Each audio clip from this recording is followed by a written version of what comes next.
बंदी छोड़ सतगुरु रामपाल जी महाराज जी की जय हो। परमात्मा के सभी प्यारी आत्माओं को पवन दास जयपुर वाले का सत्साई। पुण्यात्माओं, दास आज पहली बार फेसबुक पर परमेश्वर की दया से लाइव आया है और आज हम सभी भाई बहन मिलकर एक ऐसे टॉपिक पे बात करेंगे जिसकी चर्चा वर्तमान समय में बहुत ही ज़रूरी है, क्योंकि परमेश्वर की संगत को जिस कदर अज्ञानता के ढेर में दबाया जा रहा है, पाखंड में घसीटा जा रहा है, परमेश्वर के बच्चों को उनकी मर्यादाएं खंडित करवाकर काल भगवान के खेमे में पहुंचाया जा रहा है, इन सब के ऊपर बात करना बहुत ज़रूरी है।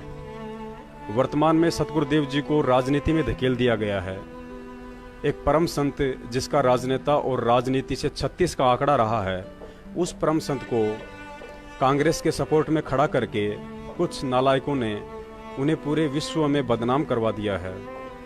बहुत सारे ऐसे पॉइंट हैं। संगत को भी इस कदर लूटा गया है पिछले 4 साल से, शायद किसी आतंकवादी ने भी किसी देश को नहीं लूटा होगा जितना इन लोगों ने संत रामपाल जी महाराज जी की संगत को लूटा है।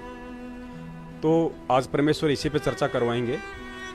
अभी दास खाली थोड़े समय के लिए ही फेसबुक पे आया है एक बार, क्योंकि दास अपना रोजी रोटी के लिए अपना दही बड़े का ठेला लगाता है। तो परमेश्वर दया करें, अभी दास थोड़ा बहुत काम कर रहा था। अभी दास अपनी गाड़ी मार्केट में लगाएगा और मार्केट में लगाने के बाद फिर परमेश्वर दोबारा से दास को फेसबुक पे लाइव लेके आएंगे। उसके बाद हम सभी भाई बहन चर्चा करेंगे और खूब चर्चा करेंगे। और दास का तो ये निवेदन है कि जिस भी भगत भाई की सतगुरुदेव जी के आचार विचार व्यवहार रहने करने कथनी को लेकर यदि कोई शंका है, यदि किसी के मन में भी, क्योंकि बहुत सारे भगत भाई वर्तमान में नाम दीक्षा ले रहे हैं। वर्तमान में सतलोक आश्रम मैनेजमेंट हरियाणा ने जो फर्जी नामदान केंद्र खोल रखे हैं, केवल धर्म को धंधा बनाने के लिए लोगों को लूटा जा रहा है। ज्योति पाठ के नाम पे लूटा जा रहा है, भक्ति के नाम पे लूटा जा रहा है, पाखंड करवाया जा रहा है उनसे गुरुदेव को बदनाम करवाने के लिए। तो इन सभी विषय पे हम लोग चर्चा करेंगे और काफी लंबी चर्चा होगी परमेश्वर की दया से। जिस भी भगत भाई की कोई भी शंका हो किसी भी प्रकार की, देखिए परमेश्वर ने कहा है कि सतगुरुदेव जी के बाद यदि आपस में एक दूसरे की कोई शंका समाधान कर सकता है तो केवल वो परमात्मा के बच्चे हैं। इसीलिए परमेश्वर ने अपने एक वाणी में भी कहा है कि साध संगति से भेद जो पाया, यानी भगत भाई कहीं इकट्ठे होते हैं, मिलते हैं, परमेश्वर की चर्चा होती है, एक दूसरे की शंकाओं का समाधान होता है। मुझे कोई चीज़ समझ में नहीं आ रही, हो सकता है परमात्मा किसी दूसरी आत्मा को निमित्त बना के उसका समाधान करवा दें। किसी और आत्मा को कोई चीज़ समझ में नहीं आ रही है तो परमेश्वर दास के माध्यम से उसका शंका समाधान करवा दें। तो साध संगति बहुत ज़रूरी है। और वर्तमान में बेचारी भोली संगत जो साध संगति कर रही है सतलोक आश्रम मैनेजमेंट की, वो साध संगति नहीं है, वो गुंडों की संगति है। और ये उसके तो पुण्यात्माओं, परमेश्वर दया करें। अभी दास मार्केट में जा रहा है, मार्केट जाके अपनी गाड़ी लगाएगा और गाड़ी लगाने के बाद फिर परमात्मा हमारी आपस में चर्चा करवाएंगे। टाइमिंग दास आपको बता देता है। दीपक, टाइम क्या हुआ अभी? चलो पुण्यात्माओं, शायद 11 बजे होंगे अभी। परमेश्वर 12 से 1 बजे के बीच में दास को कितने अभी 10 o'clock हुए हैं, और परमेश्वर 12 से 1 बजे के बीच में फिर अपने दास को फेसबुक पे लाइव लेके आएंगे। उस समय परमात्मा लंबी चर्चा करवाएंगे। तब तक दास का निवेदन है, आप सभी भाई बहन जितने भी हैं जो दास के साथ फेसबुक पे लाइव जुड़ना चाहते हैं और एक विशेष मुद्दे पे बातचीत करना चाहते हैं, वो सभी भाई बहन समय का ध्यान रखें 12 से 1 बजे के बीच। और अन्य जितने भी भगत भाई जो आपके संपर्क में हैं वो भी दास को फॉलो करें। हम सब भाई बहन मिलकर चर्चा करें, उसके लिए आप उनको भी सूचित करें। और जिन भगत भाइयों को दास की आईडी का नहीं पता है तो दास बता देता है। फेसबुक पे दास की आईडी पवन कुमार यादव के नाम से है और लोगों में दास का एक स्लोगन लगा हुआ है, सतसेवक सोशल मीडिया सेवादार, और नीचे पवन दास नाम लिखा हुआ है। तो ये दास का लोगो होगा और ये दास की आईडी का नाम है पवन कुमार यादव।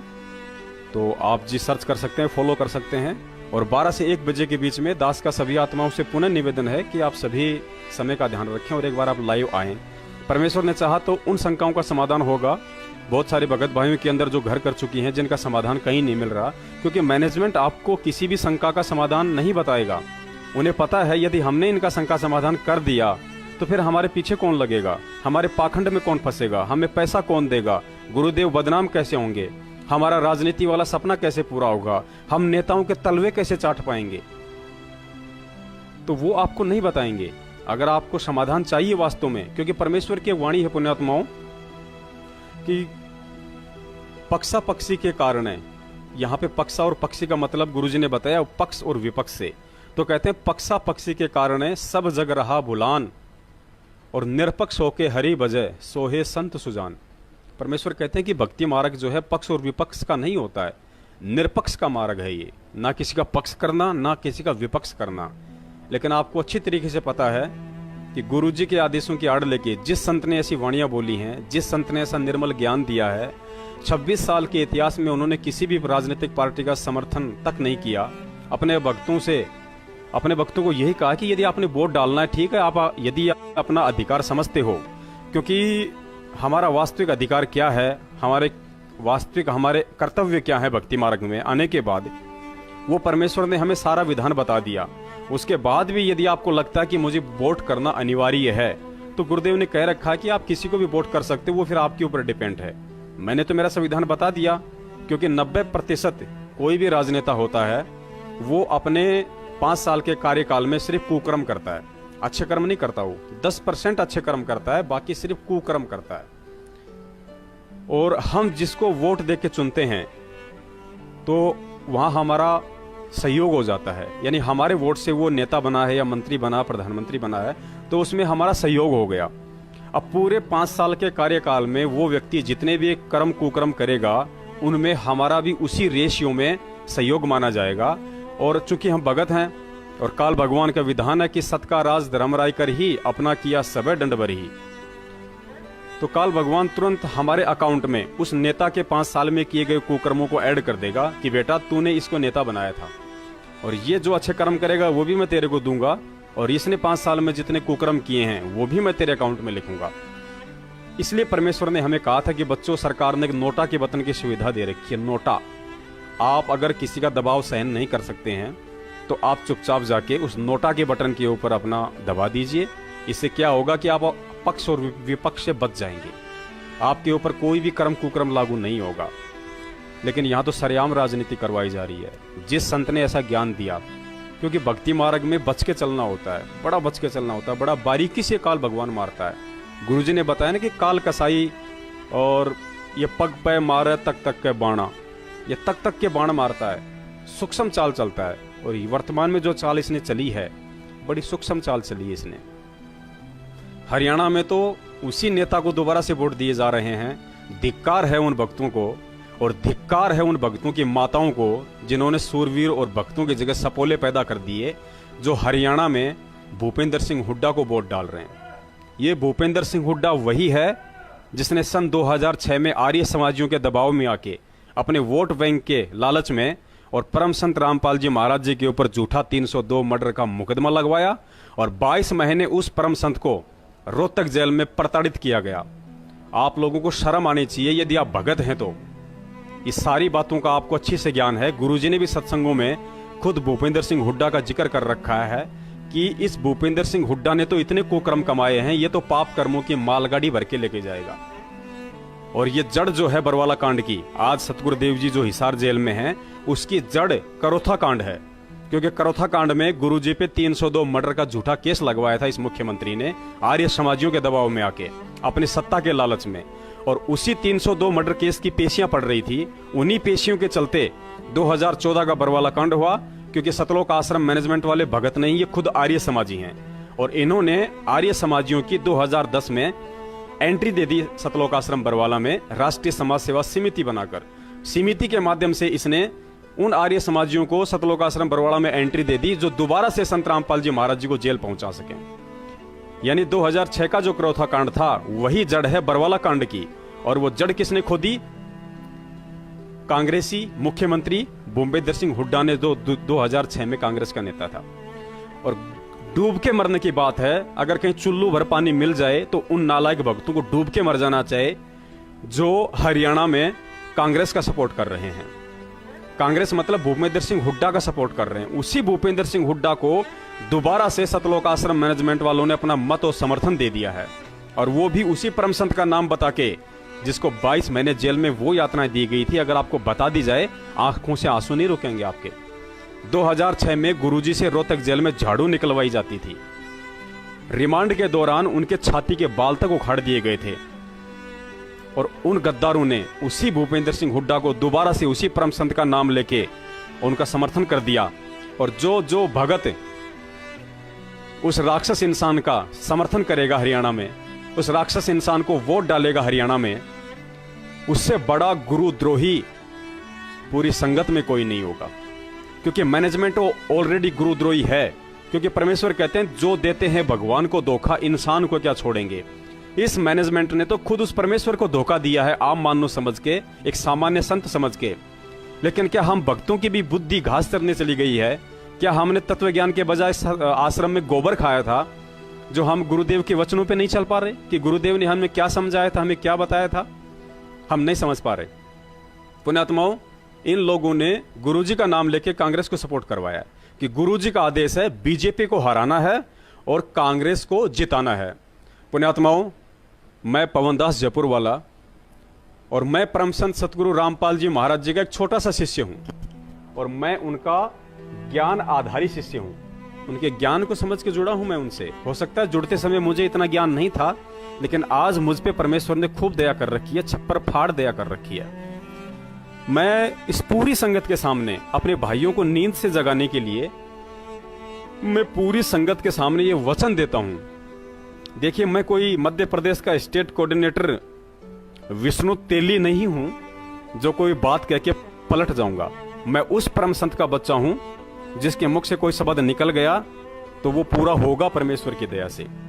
अभी विष्णु तेली ने 7-8 महीने पहले पूरी संगत के सामने, मीडिया के सामने वचन दिया था, सौगंध खाई थी कि अगर 6 महीने में संत रामपाल जी महाराज जेल से बाहर नहीं आए जाएंगे तो मैं विष्णु अपनी गर्दन कटवा लूंगा।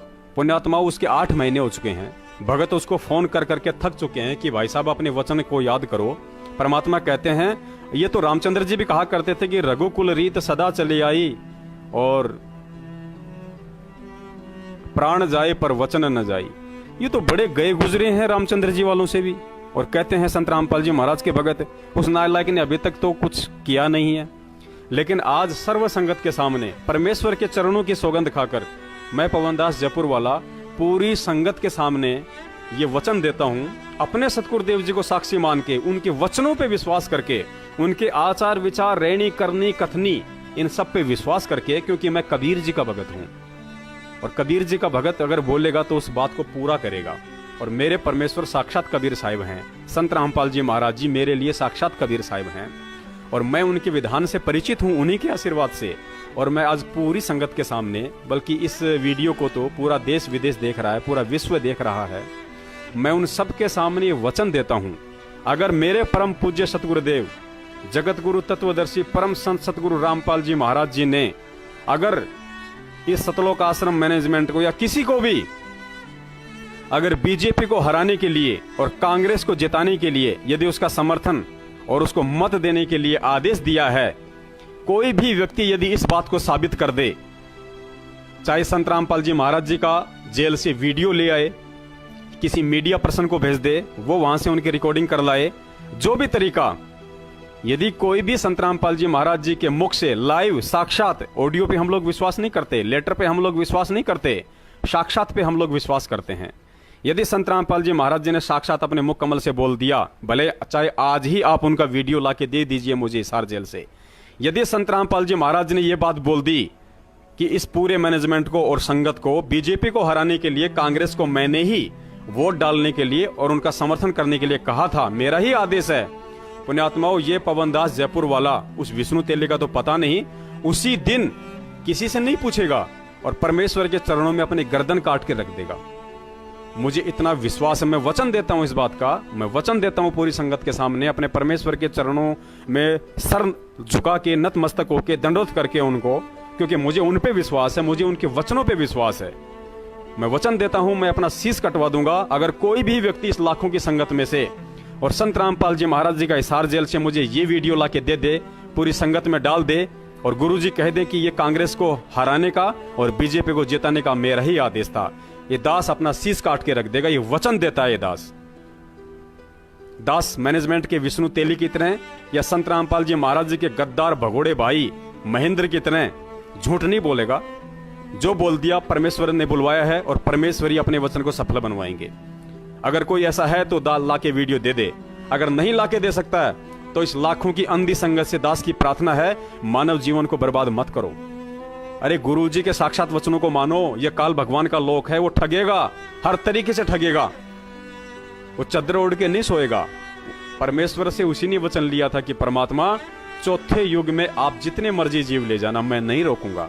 तो पुण्यात्माओं, जिसके घर में परमेश्वर आ चुका है और काल भगवान कोई आलू टमाटर, कोई ये क्या बोलते हैं, तरह तरह की जो सब्जी आती हैं, दाल मखानी हैं, ये तो खाता नहीं है। वो क्या खाता है? आप और हमारे सूक्ष्म शरीर की वासना को खाता है। तो हमें कैसे इतनी आसानी से यहां से जाने देगा? साक्षात वो आता नहीं, क्या करता है? पासे चलता है, शतरंज की गोटियां फेंकता है। और ये शतरंज की गोटियां उसने फेंकी हैं कांग्रेस का मुद्दा बना के। मैनेजमेंट वाले तो काल एजेंट हैं। इन काल एजेंटों के माध्यम से उसने अपनी गोटियां फेंकी हैं कि इन भक्तों को भ्रमित करो, इनको मर्यादाओं से दूर करो। क्योंकि जो व्यक्ति अपने सतगुरु के वचन से हटके और एक 2 कौड़ी के जीव के वचनों पे विश्वास करके यदि वैसा आचरण करता है तो ऑटोमेटिक वो परमात्मा की लाइन से कट जाता है, परमात्मा के विधान से दूर हो जाता है, मर्यादाओं से दूर हो जाता है और वो काल भगवान के पाले में चला जाता है। और काल भगवान यही चाहता है कि ये जीव एक बार इस परमेश्वर के चरणों से दूर होकर और एक बार ये मेरे पाले में आ जाए, फिर मैं इसको गधा बना के छोड़ दूंगा। जीवित ही नर देह में ही इसको गधा बना के छोड़ दूंगा।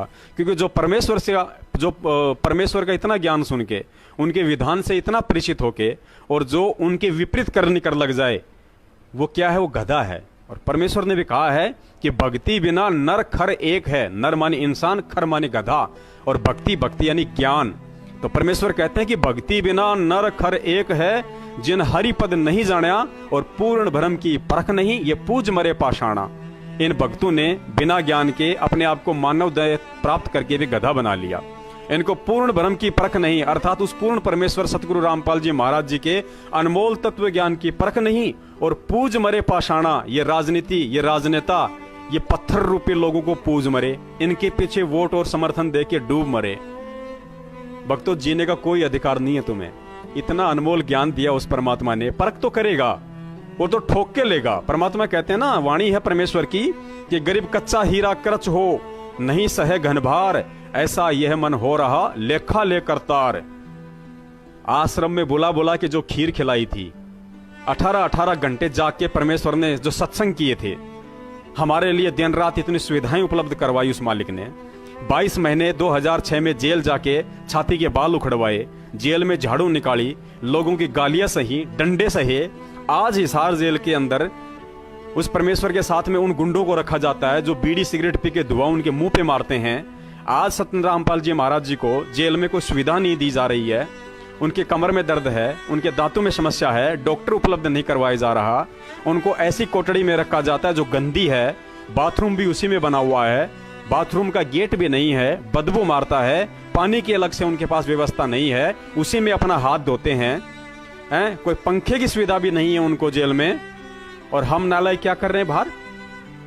वो किसके लिए कष्ट उठा रहा है? आप और हम जैसे दुष्टों के लिए, नीचों के लिए, पापियों के लिए, गधों के लिए कष्ट उठा रहा है। परीक्षा लेगा और ठोक बजा कर लेगा, एक बार नहीं 1000 बार लेगा। जिसने परीक्षा देनी है तो दो, नहीं तो परमेश्वर कहते हैं कि कबीर का घर सिकर में, तेरी गर्ज पड़े तो आ। परमेश्वर की वाणी है कि मालिक ने अपनी वाणी में कहा है कि वाणी परमात्मा की ध्यान नहीं आ रही परमेश्वर की, कि कबीर का घर शिखर में तेरी गरज पड़े तो आए, ऐसी परमेश्वर की वाणी है। यानी परमेश्वर उसमें कहना चाहते हैं कि अगर तेरी गरज हो कि मुझे तेरी जरूरत नहीं है, तू कहीं ये सोचे कि वो परमात्मा यहाँ आके हमें सतलोक ले जाने के लिए कष्ट उठा रहा है, कहीं सतलोक में उसकी किसी फैक्ट्री की लेबर ने हड़ताल तो नहीं कर दी जो मैं जाऊंगा तो ही हड़ताल टूटेगी और उसका काम चलेगा। उसको तेरी जरूरत नहीं है बंदे। तो परमेश्वर कहते हैं कि मुझे तेरी जरूरत नहीं है, तुझे मेरी जरूरत है। और तेरा कोई अच्छा सौभाग्य है जो परमेश्वर ने आके तुझे चेताया, अपनी शरण में लिया। वरना देख ये गधे, कुत्ते, सुअर, कीड़े, चींटी, सूक्ष्म जीव, इनका देख क्या हाल है इनका। और तुझे परमात्मा ने गधे से मानव जीवन दिया, मानव जीवन देके तुझे अपनी शरण में लिया है, अनमोल तत्व ज्ञान दिया, और तू उल्टा वही गधे कर्म करता है। पुण्यात्माओं, जानवरों को भी समझ है, जानवरों को भी समझ है। परमेश्वर ने हाथी के विषय में बताया कि हाथी को अपना अगला जन्म दिखाई देता है। हाथी देखा होगा आपने, गुरुजी ने बताया कि वो कभी खड़ा खड़ा गर्दन को ऐसे करता है धीरे धीरे। तो सतगुरुदेव जी ने बताया कि वो क्या करता है, क्या सोचता है। उसको अपना अगला जन्म दिखाई देता है कि मैं कुत्ता बनूंगा या सुअर बनूंगा या इंसान बनूंगा। तो परमेश्वर ने कहा कि जैसे कुंजर शीस हलंत, कुंजर यानी हाथी, जैसे कुंजर शीस हलंत अगला जन्म सूजंत, और इब के हेले नर करे तो सेऊ पूरे संत। कि हे परमेश्वर, इस नीच को अगले जन्म में यदि आप मानव जन्म दे दोगे तो परमेश्वर मैं उस पूर्ण संत की सेवा करूंगा, पूजा करूंगा। परमेश्वर मैं अपना 84 से मुक्ति करवाऊंगा। और हमें मानव जीवन मिल गया, हम उल्टे गधे वाले कर्म कर रहे हैं। अरे भगत और जगत का 36 का आंकड़ा होता है, भगत और जगत का 36 का आंकड़ा होता है। गुरुजी ने सत्संग में बताया कि जैसे बहुत सारे लोग कहते हैं ओम शांति, ओम शांति, ओम शांति बोल के अपने घर में शांति लाना चाहते हैं। तो गुरुजी ने तत्व ज्ञान आधार से बताया कि ओम और शांति का तो कोई मेल ही नहीं है। ओम और शांति जहां इकट्ठी हो गई वहां तो एक्सीडेंट होता है, ओम के साथ शांति का। क्योंकि ओम कौन है? काल है, काल का मंत्र है ओम। और काल के लोक में शांति कहाँ है? नहीं है। दुनिया वर्षों से ओम नाम का जाप कर रही है, बड़े बड़े ऋषि कर रहे हैं। उनकी क्या दुर्गति हुई? चुनक ऋषि ओम नाम का जाप करते थे, वशिष्ठ जी ओम नाम का जाप करते थे, दुर्वासा ओम नाम का जाप करते थे। कितने ऋषि हैं, जितने भी बड़े बड़े ऋषि हुए थे उन्होंने वेदों का सार निकाल के और केवल ओम नाम को पकड़ लिया, ब्रह्म का। इससे ऊपर तो किसी की जानकारी थी नहीं, वो तो परमेश्वर ने आके देनी थी जो आज दी है। और उन ओम नाम का जाप करने वाले की क्या दुर्गति हुई आप सब लोगों को अच्छे से पता है, गुरुजी ने बता रखा है। तो ओम और शांति का तो खड़ा एक्सीडेंट बताया गुरुजी ने। जैसे ओम और शांति की नहीं बनती, ओम और शांति का जैसे खड़ा एक्सीडेंट है, ठीक उसी प्रकार राजनीति और भगत का उससे भी बड़ा एक्सीडेंट है। तो हम कहां घूम रहे हैं भाई? हमारी बुद्धि कहां काम कर रही है, कहां स्लिप हो रही है? क्या परमेश्वर ने अपने सत्संगों में किसी भी शंका का समाधान करने में कोई कमी छोड़ी है? क्या परमेश्वर ने हमें परमात्मा के विधान को बताने में कोई त्रुटि की है? क्या परमेश्वर ने हमें एक बात को 1000 बार नहीं बताया? कमी है तो हमारी है। सत्संग नहीं सुने तो हमारी कमी है। सत्संग सुनते समय नींद की झपकियां लेते थे तो हम लेते थे, हमारी कमी है। परमेश्वर की कमी नहीं है। परमेश्वर जब इस पृथ्वी पे आते हैं तो दुनिया का ऐसा भी मानव शरीरधारी प्राणी नहीं छोड़ते जिस तक उस परमात्मा का संदेशा ना पहुंचता हो।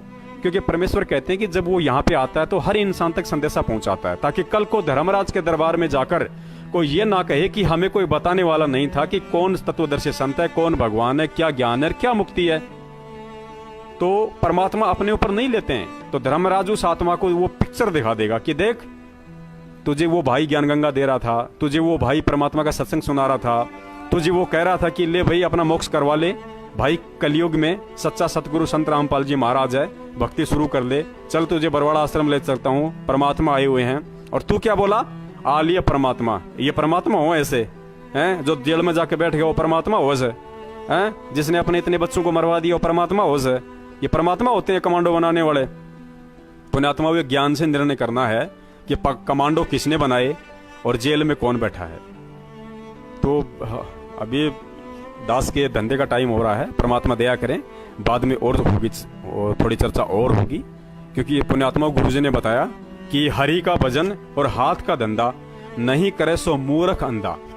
कि जो परमात्मा का भजन और अपनी मेहनत की, अपनी हक हलाल की रोजी रोटी कमा के नहीं खाएगा, उसकी भक्ति कभी जीवन में सफल नहीं हो सकती। तो देख लीजिए आप सतलोक आश्रम मैनेजमेंट को 4 साल से हराम के टुकड़े तोड़ रहा है। ये बेचारी भोली संगत को गुरुजी के नाम पे ज्योति पाठ का आदेश देके हराम के टूक तोड़ रहा है। अरे कुत्ता भी मेहनत करता है, कुत्ता भी अगर किसी के 2 टूक तोड़ता है तो उसके घर की रखवाली करता है, भोगता है। और ये सतलोक आश्रम मैनेजमेंट वाले तो उस कुत्ते से भी गए गुजरे हैं। परमेश्वर कहते हैं ना कि एक टूक के कारण कुत्ता 70 घर फिर आवे और धीरज के धरे आथी मन भर खावे। यानी कुत्ता होता है ना, कुत्ता, वो एक रोटी टुकड़े के लिए और 70 घर फिर के आता है। कहीं लठ मिलते हैं, कहीं रोटी मिलती है, कहीं कुछ मिलता है। और परमेश्वर ने कहा कि जिसको विश्वास होता है, जिसको अपने मालिक पे विश्वास होता है, जिसको धैर्य है, जिसमें संतोष है, कहते हैं उस हाथी को घर पे बंधा बंधा और मन भर खाने को मिलता है। हाथी एक टूक से नहीं पेट भरता, मन भर खाता है। क्यों? क्योंकि उसको अपने मालिक पे विश्वास होता है। तो आप कुत्ते भी नहीं हो, ये मैनेजमेंट वाले तो कुत्ते की श्रेणी से भी बाहर हैं, कुत्ते भी नहीं हैं। अरे कुत्ता भी अपने मालिक को देख के समझ जाता है कि वो क्या कहना चाह रहा है, क्या इशारा कर रहा है, और हम उस कुत्ते से भी गए गुजरे। गधा भी थोड़ी बहुत समझ रखता है, लेकिन ये लाखों की संगत है जो अपने आप को कहती है कि हम परम संत सतगुरु रामपाल जी महाराज जी के भगत हैं, हमारे गुरुजी सबसे बड़े तत्वज्ञानी। अरे वो तो हैं तत्वज्ञानी, इसमें तो कोई संशय नहीं है, लेकिन आप क्या हो? अपने अंदर जाके देखो इस ज्ञान को आधार बना के। इस दास का मकसद नहीं है किसी को गधा कहना, किसी को कुत्ता कहना, लेकिन परमेश्वर कहते हैं कि जैसे को तैसा कहे सो तो निंदा नाही। मालिक की वाणी है ना, ये सांचा शब्द कबीर का और प्रगट किया जगमाही, और जैसे को तैसा कहे सो तो निंदा नाही। अगर झूठे को झूठा, गुंडे को गुंडा, चोर को चोर, कुत्ते को कुत्ता और भगत को भगत कहा जाए तो उसकी निंदा चुगली नहीं होती है, वो सत्यता होती है उसको जगाने के लिए। अगर आप राजनीति नहीं कर रहे हैं, अगर आपने सतलोक आश्रम मैनेजमेंट के आदेश से किसी भी सरकार को वोटिंग की है देखिए वोट आप कर सकते हैं, उसके लिए गुरुजी ने भी बोल रखा है, लेकिन साथ में अपना विधान भी बता रखा है। जो भगत परमेश्वर के सत्संगों को ध्यान से सुनता होगा वो वोटिंग भी नहीं करेगा। कई लोग कहते हैं कि ये तो सरकार ने हमें मत का अधिकार दिया हुआ है, ये कैसे छीन सकते हो आप? अरे जिस सरकार ने मत का अधिकार दिया है उसी सरकार ने एक नोटा का अधिकार भी दिया है। देखो सरकार अपने हिसाब से प्लानिंग करती है, सरकार की अपनी नीतियां होती हैं, उसको तत्व ज्ञान नहीं होता है, परमेश्वर का विधान उसको मालूम नहीं है, इसलिए वो कभी भी संविधान में हेरफेर कर देती है, कभी भी संविधान की किसी भी धारा को, किसी भी अनुच्छेद को तोड़ मरोड़ के और देश काल और परिस्थिति के अनुसार उसको चेंज कर देती है। लेकिन परमेश्वर का जो विधान है वो एक ही होता है और एक ही रहता है, उसमें कभी फेरबदल नहीं होता है। सरकार ने सबसे पहले हमें मत का अधिकार दिया कि ये हमारा अधिकार है, इसको कोई छीन नहीं सकता, और फिर उसी सरकार ने एक नोटा के बटन का अधिकार देके उस मत के अधिकार को छीन लिया। दोगली बात हो गई ना, पहले तो अधिकार दे दिया और फिर नोटा के बटन की ओर सुविधा दे दी कि आप चाहो तो किसी भी पार्टी को वोट मत करो। तो ये दोगलापन होता है। क्यों? क्योंकि इन लोगों को परमात्मा के विधान का पता नहीं है, और भक्तों को तो इतनी दुर्गति कर रखी है इस काल भगवान ने। एक दिल्ली के बहुत मशहूर बताते हैं एपी सिंह वकील, लेकिन दास उनके विचारों से परिचित है। दास ये कहेगा, अब दास क्या कहे उसके विषय में, दास ये कहेगा उसके विषय में कि 5वीं क्लास के बच्चे से भी कम स्तर की बुद्धि है उस व्यक्ति की जो अपने आप को सुप्रीम कोर्ट का सुप्रीम एडवोकेट कहता है। एपी सिंह वकील, 5वीं क्लास के बच्चे से भी कम स्तर की बुद्धि है उस इंसान की। इस दास ने उसको चैलेंज कर रखा है। इस पवन दास जयपुर वाले ने सुप्रीम कोर्ट के वकील एपी सिंह जो दिल्ली वाला है, जो बड़े बड़े महारथियों के, बड़े बड़े नेताओं के केस लड़ता है, दास ने उसको सरेआम चैलेंज कर रखा है परमेश्वर के ज्ञान आधार से बरवाला कांड के ऊपर। यदि आप साबित कर दो कि बरवाला कांड में संत रामपाल जी महाराज जी का कोई दोष है, क्योंकि ये जो एपी सिंह वकील है ये संत रामपाल जी महाराज का वकील नहीं है, केवल दिखावे में उनका वकील है। असल में ये संत रामपाल जी महाराज जी के गद्दार भाई महेंद्र का वकील है, और ये महेंद्र और उसके राष्ट्रीय समाज सेवा समिति और उसके पदाधिकारियों का बचाव कर रहा है। क्योंकि हमारे सतगुरुदेव जी ने तो अपने वीडियो में लाइव कहा है, बरवाला कांड के बाद जब वे जेल गए तो उन्होंने लाइव बोला है कि राष्ट्रीय समाज सेवा समिति मेरी नहीं है, और जो कमांडो बनाए वो मैंने नहीं बनाए, वो समिति वालों ने बनाए हैं। मुझे तो उनके जो 5-6 भगत मरे हैं उनके मरने का भी बड़ा अफसोस है, और मुझे भी आश्रम में रोक के रखा हुआ था।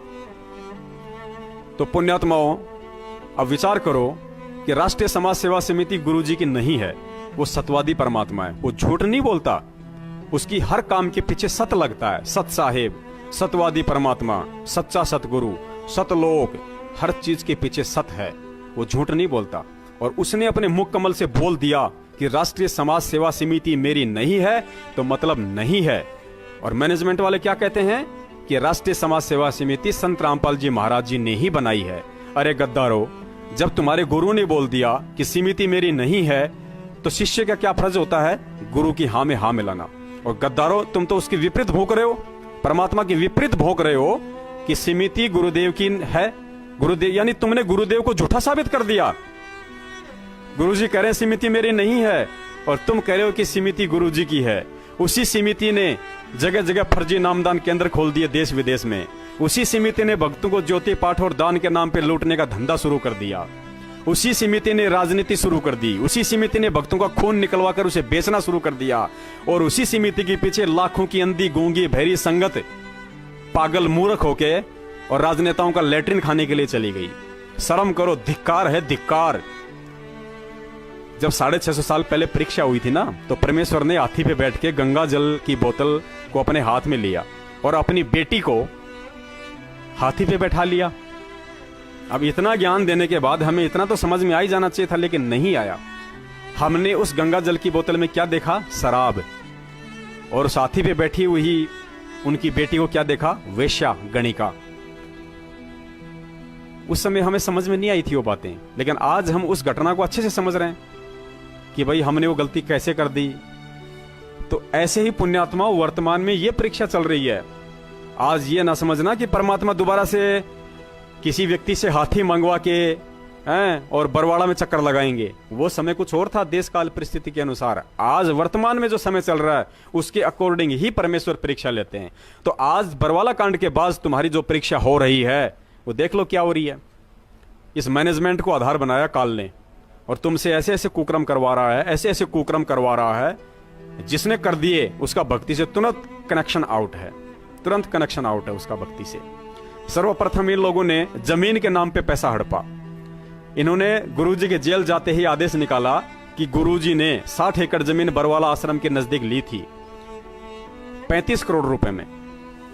उसका 5 करोड़ रुपया गुरुजी ने वहीं दे दिया था एग्रीमेंट का समय, और बाकी 30 करोड़ रुपया उसका बाकी है। और गुरुजी का आदेश आया है कि हमें वो जमीन लेनी है, और भक्तों को बोलो कि दान करे बढ़ चढ़कर, और वो 30 करोड़ रुपया देके उस जमीन को अपने नाम करवाओ। ये आदेश बता के इन गद्दारों ने और पूरी संगत को इस कदर लूटा। ये दास भी उस समय मूर्ख था, इन लोगों के बहकाव में आया, 3-4 लाख रुपए भक्तों से इकट्ठा करके इन गद्दारों के झोले में डाला। आज दास सर पछता रहा है अपनी उस करने के ऊपर। लेकिन परमेश्वर कहते हैं कि बेटा धोखे में अगर कुछ हो जाए तो उसका दोष तुझे नहीं है। आज तेरी बुद्धि में अगर बात आ गई है, तूने उन गद्दारों का, उन गुंडों का तूने साथ छोड़ दिया, उनको दान धर्म देना बंद कर दिया, तो तेरी गलती नहीं है। परमेश्वर तेरे सारे कर्म, सारे कुकर्म माफ करेंगे, लेकिन आगे संभल के चल। तो इन गद्दारों ने उस समय इतनी लूट मचाई संगत के साथ में। पहली बात तो इन नालायकों को पैसे की जरूरत क्या थी। और पहले तो आप ये बताइए कि जब सतगुरुदेव जी जेल में चले गए तो उनको जमीन क्या चाटनी थी गुरु जी को? और परमेश्वर ने कब आदेश दिया अपने बच्चों को कि हमें जमीन लेनी है? परमेश्वर कभी भीख नहीं मांगते किसी के आगे।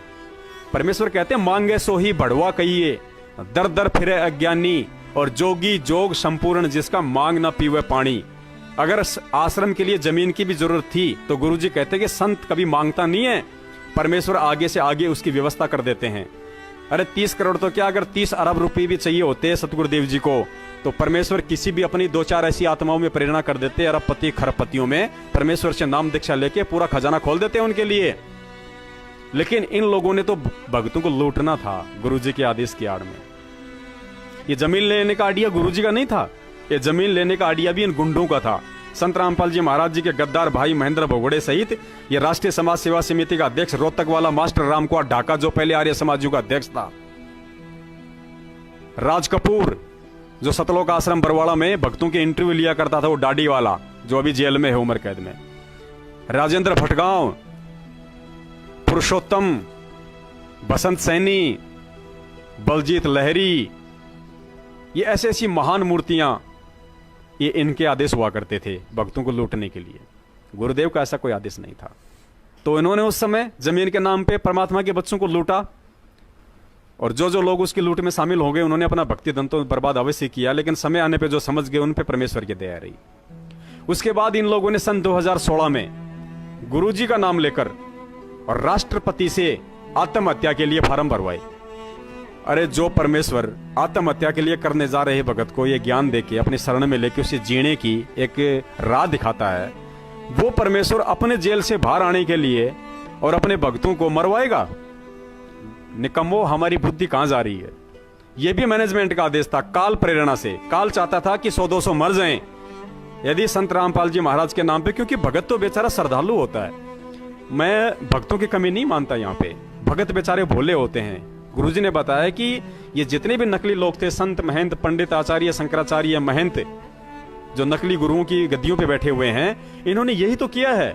इन्होंने भगत समाज के भोलेपन, अज्ञानता, उनकी श्रद्धा, उनके भावों का नाजायज फायदा उठाया है, और यही आज ये सतलोक आश्रम मैनेजमेंट कर रहा है। इन्होंने परमेश्वर के बच्चों का नाजायज फायदा उठाया, आज भी उठा रहे हैं। तो काल चाहता था कि 100-200 अगर मर जाएं तो वो आरोप किसके ऊपर आएगा? वो संत रामपाल जी महाराज जी के ऊपर आएगा, और एक नया मुकदमा उनके ऊपर हत्याओं का लग जाए।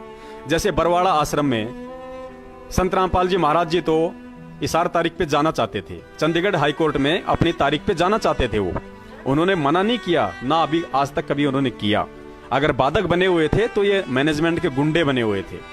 उन्होंने तो बाद में भी स्वीकार किया है कोर्ट में कि साहब मैं तो बीमार जरूर था, लेकिन बीमार होने की हालत में भी मैं कोर्ट के सम्मान में अपनी पेशी पे आना चाहता था, लेकिन मुझे जबरन मैनेजमेंट वालों ने नहीं आने दिया। ये गुरुजी के बयान है कोर्ट में, और इसीलिए हम इस मैनेजमेंट पे दबाव डालते हैं कि अगर तुम सच्चे हो तो गुरुजी के बयानों की फोटोकॉपी संगत में सार्वजनिक क्यों नहीं कर रहे? अरे हमारा पिता संत रामपाल जी महाराज, उनके ऊपर मुकदमा लगा हुआ है, और हम अपने पिताजी के बयानों की कॉपी लेने के अधिकारी नहीं है।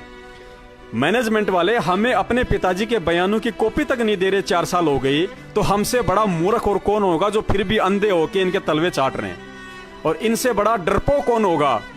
इनको अच्छे से पता है कि संगत में यदि गुरुजी के बयानों को सार्वजनिक कर दिया गया तो बच्चों तुम्हारा हाल बेहाल हो जाएगा। ये संगत जो आज तुम्हें लाखों का दान दे रही है, कल को तुम्हें दौड़ा दौड़ा के मारेगी कि गद्दारो, गुरुजी ने तो उल्टा तुम्हारे खिलाफ बयान दे रखे हैं, और तुम उल्टा संगत को भ्रमित करने के लिए कभी हरियाणा के मुख्यमंत्री खट्टर पे आरोप लगाते हो, कभी हरियाणा के आईजी अनिल राव पे आरोप लगाते हो, कभी आर्य समाजियों पे लगाते हो।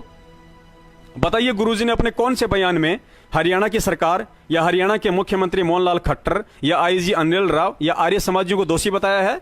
2014 के बरवाला कांड में यदि गुरुजी का ऐसा बयान आप हमें दिखा दो, ये दास आप जो कहोगे वो करने के लिए तैयार है।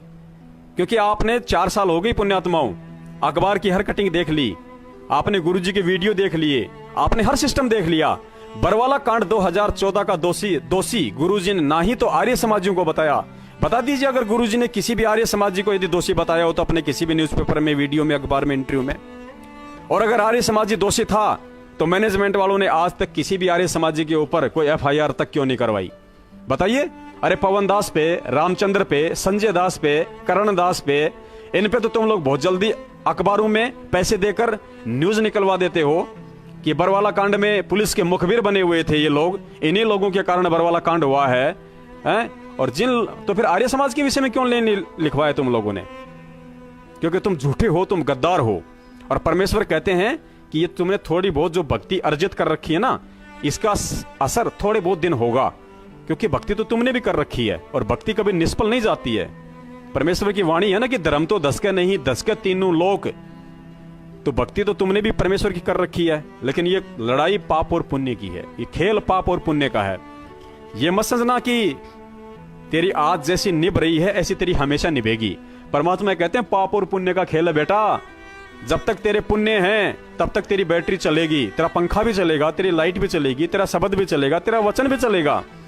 लेकिन जिस दिन तेरे पुण्य क्षीण हो जाएंगे, तेरे पाप कर्म उजागर होंगे ना, उस दिन तेरे साथ ऐसे बनेगी कि तेरे समझ में नहीं आएगी कि हो क्या गया।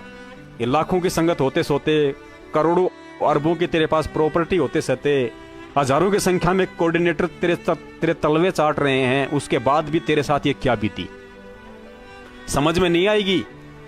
इसका सबसे बड़ा उदाहरण डेरा सच्चा सौदा के राम रहीम जी हैं। राम रहीम जी के पास में क्या नहीं था? अगर पैसे के मामले में लिया जाए तो सतलोक आश्रम मैनेजमेंट वाले तो उनके नाखून के बराबर नहीं है। अगर राजनीतिक अप्रोच के विषय में लिया जाए तो सतलोक आश्रम मैनेजमेंट वाले तो उसके नाक के बाल के समान नहीं है। अगर भक्तों की संख्या के विषय में लिया जाए तो संत रामपाल जी महाराज जी की संगत, डेरा सच्चा सौदा, गुरमीत राम रहीम जी की संगत के सामने मुट्ठी भर भी नहीं है। अब झूठ बोलने को तो कोई कुछ भी बोल दे, जैसे ये मैनेजमेंट वाले गुंडे हैं, ये तो पैदाइशी झूठे हैं, ये तो पैदाइशी झूठे हैं। काल भगवान के आशीर्वाद से इनका जन्म हुआ है। ये संगत में डींग मारते हैं कि संत रामपाल जी महाराज के 3.25 करोड़ शिष्य हैं, कभी कहते हैं 1.25 करोड़ हैं, कभी कहते हैं 90 लाख हैं। जबकि वास्तविकता यह है कि संत रामपाल जी महाराज जी के शिष्य ओनली 15 लाख हैं। ओनली 15 लाख। सबूत हैं हमारे पास में, डॉक्यूमेंट्री सबूत हैं। इन्हीं गद्दारों के हाथों से लिखी हुई पुस्तकें भ्रष्ट जज कुमारक, पेज नंबर 35 और 28 को पढ़ना। उसमें साफ साफ लिखा हुआ है कि वो पुस्तक सितंबर 2014 में लिखी गई थी और नवंबर में कांड हो गया था। तो 2014 सितंबर में इन गद्दारों ने खुद अपने हाथों से लिखा हुआ है कि हम संत रामपाल जी महाराज जी के 15 लाख अनुयायी। पेज नंबर 35 और 28 को ध्यान से पढ़ना। खुद इन्होंने अपने हाथों से लिखा हुआ। आज ये झूठ नहीं बोल सकते, आज ये अपने बातों से फिर नहीं सकते। और बरवाला कांड के बाद कहते हैं कि हमने 3 लाख नहीं भगत जोड़ दिए, 4 लाख जोड़ दिए। चले भाई, 15 + 4 19 लाख मान लो, चलो 20 लाख मानते हैं। 20 लाख से ऊपर भगत तो नहीं है ना, तो ये झूठ क्यों बोली जा रही है? और परमेश्वर ने जब हमें नाम दीक्षा दी, जब हमें प्रथम नाम दिया, तो हमें एक फार्म दिया था परमेश्वर ने। उस फार्म पे 11 नियम लिखे हुए थे पीछे, उस पे पढ़ना। परमेश्वर ने लिखा कि बच्चों, तुम्हें ना ही तो गलत काम करना है और ना ही गलत काम में साथ देना है। अब 15 लाख की जगह 3.25 करोड़ बोलना गलत काम है, झूठ है। और इस झूठ में जो सहयोग दे रहे हैं वो परमेश्वर के दोषी हैं, क्योंकि उन्होंने परमात्मा के विधान को तोड़ा है।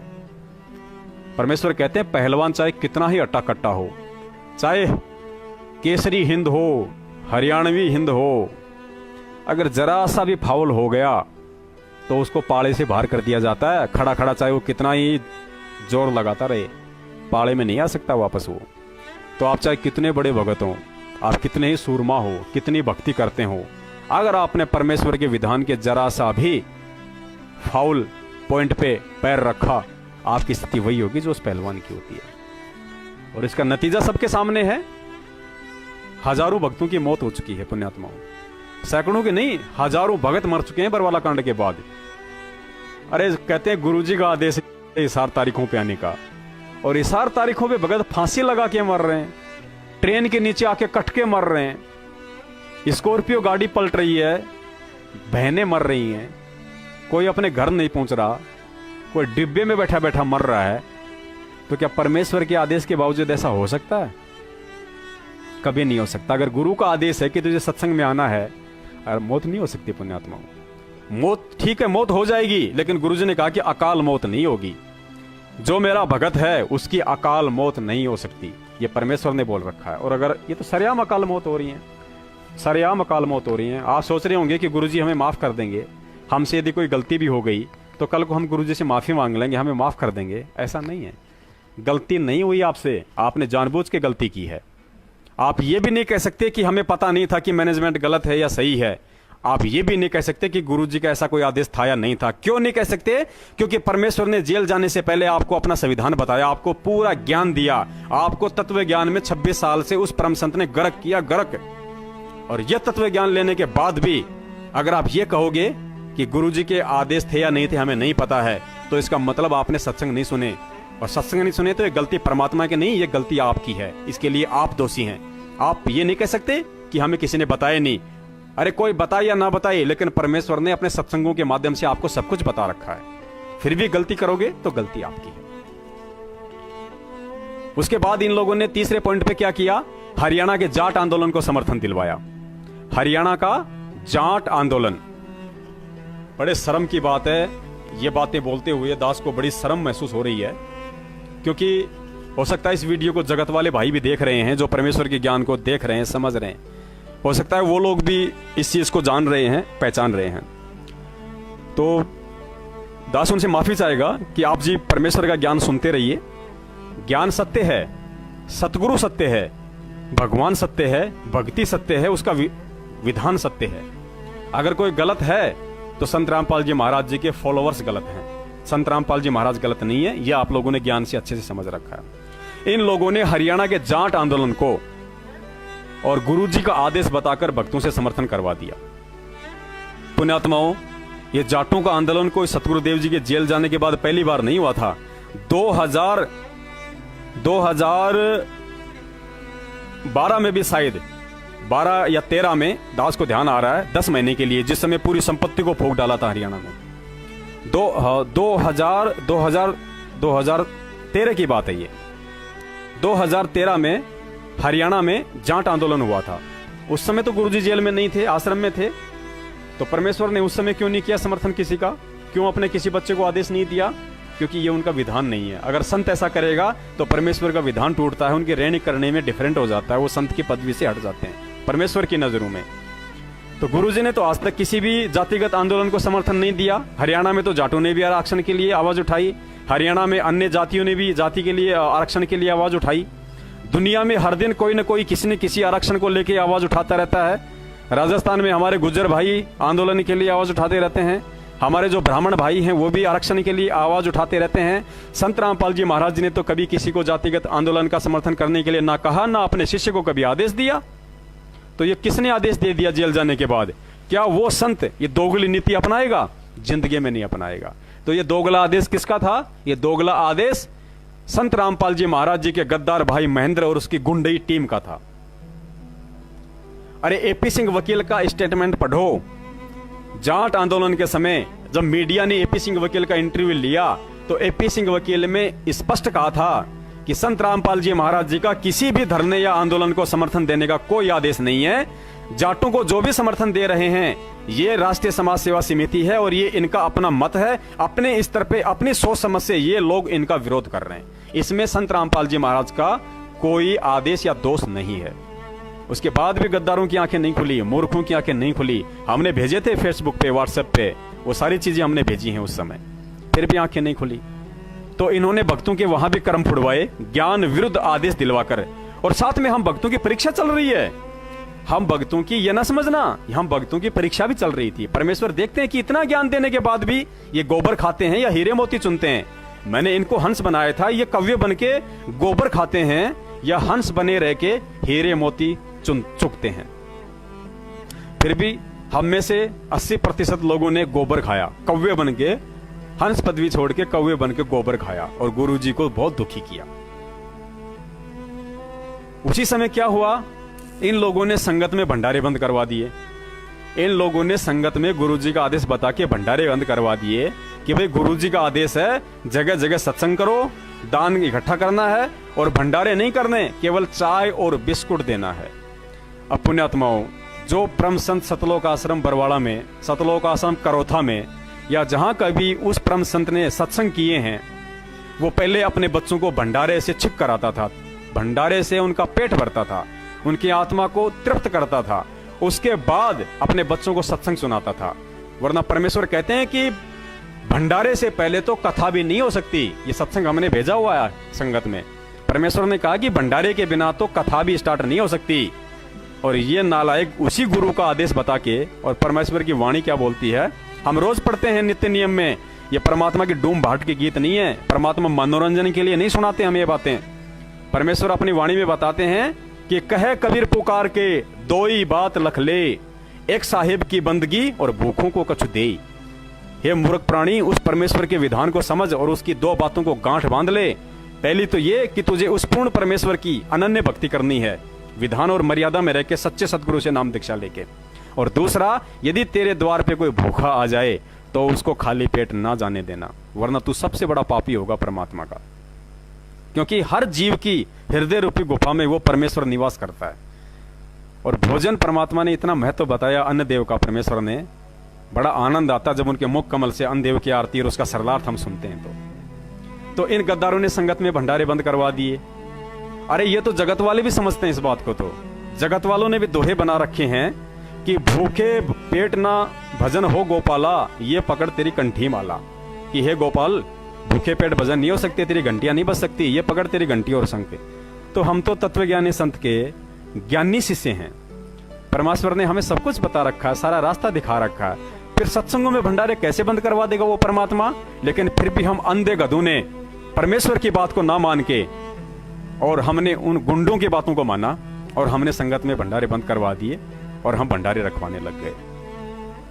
अरे 4 बिस्कुट और 1 चाय के गिलास में तो कुत्ते के बच्चे का पेट नहीं भर सकता। फिर ये दिन में 3-3 बार खाना खाने वाले इंसानों का पेट कैसे भरेगा भाई? कैसे सत्संग सुनेंगे? कोई 50 कोस से आ रहा है, कोई 50 किलोमीटर से आ रहा है। अरे अगर पड़ोसी भी आ रहा है तो उसका फर्ज बनता है कि सत्संग में भंडारा खाए, क्योंकि सत्संग का भंडारा अजब निराला होता है। परमेश्वर ने गीता जी में हमें पढ़ाया है 10वें अध्याय के 13वें श्लोक में।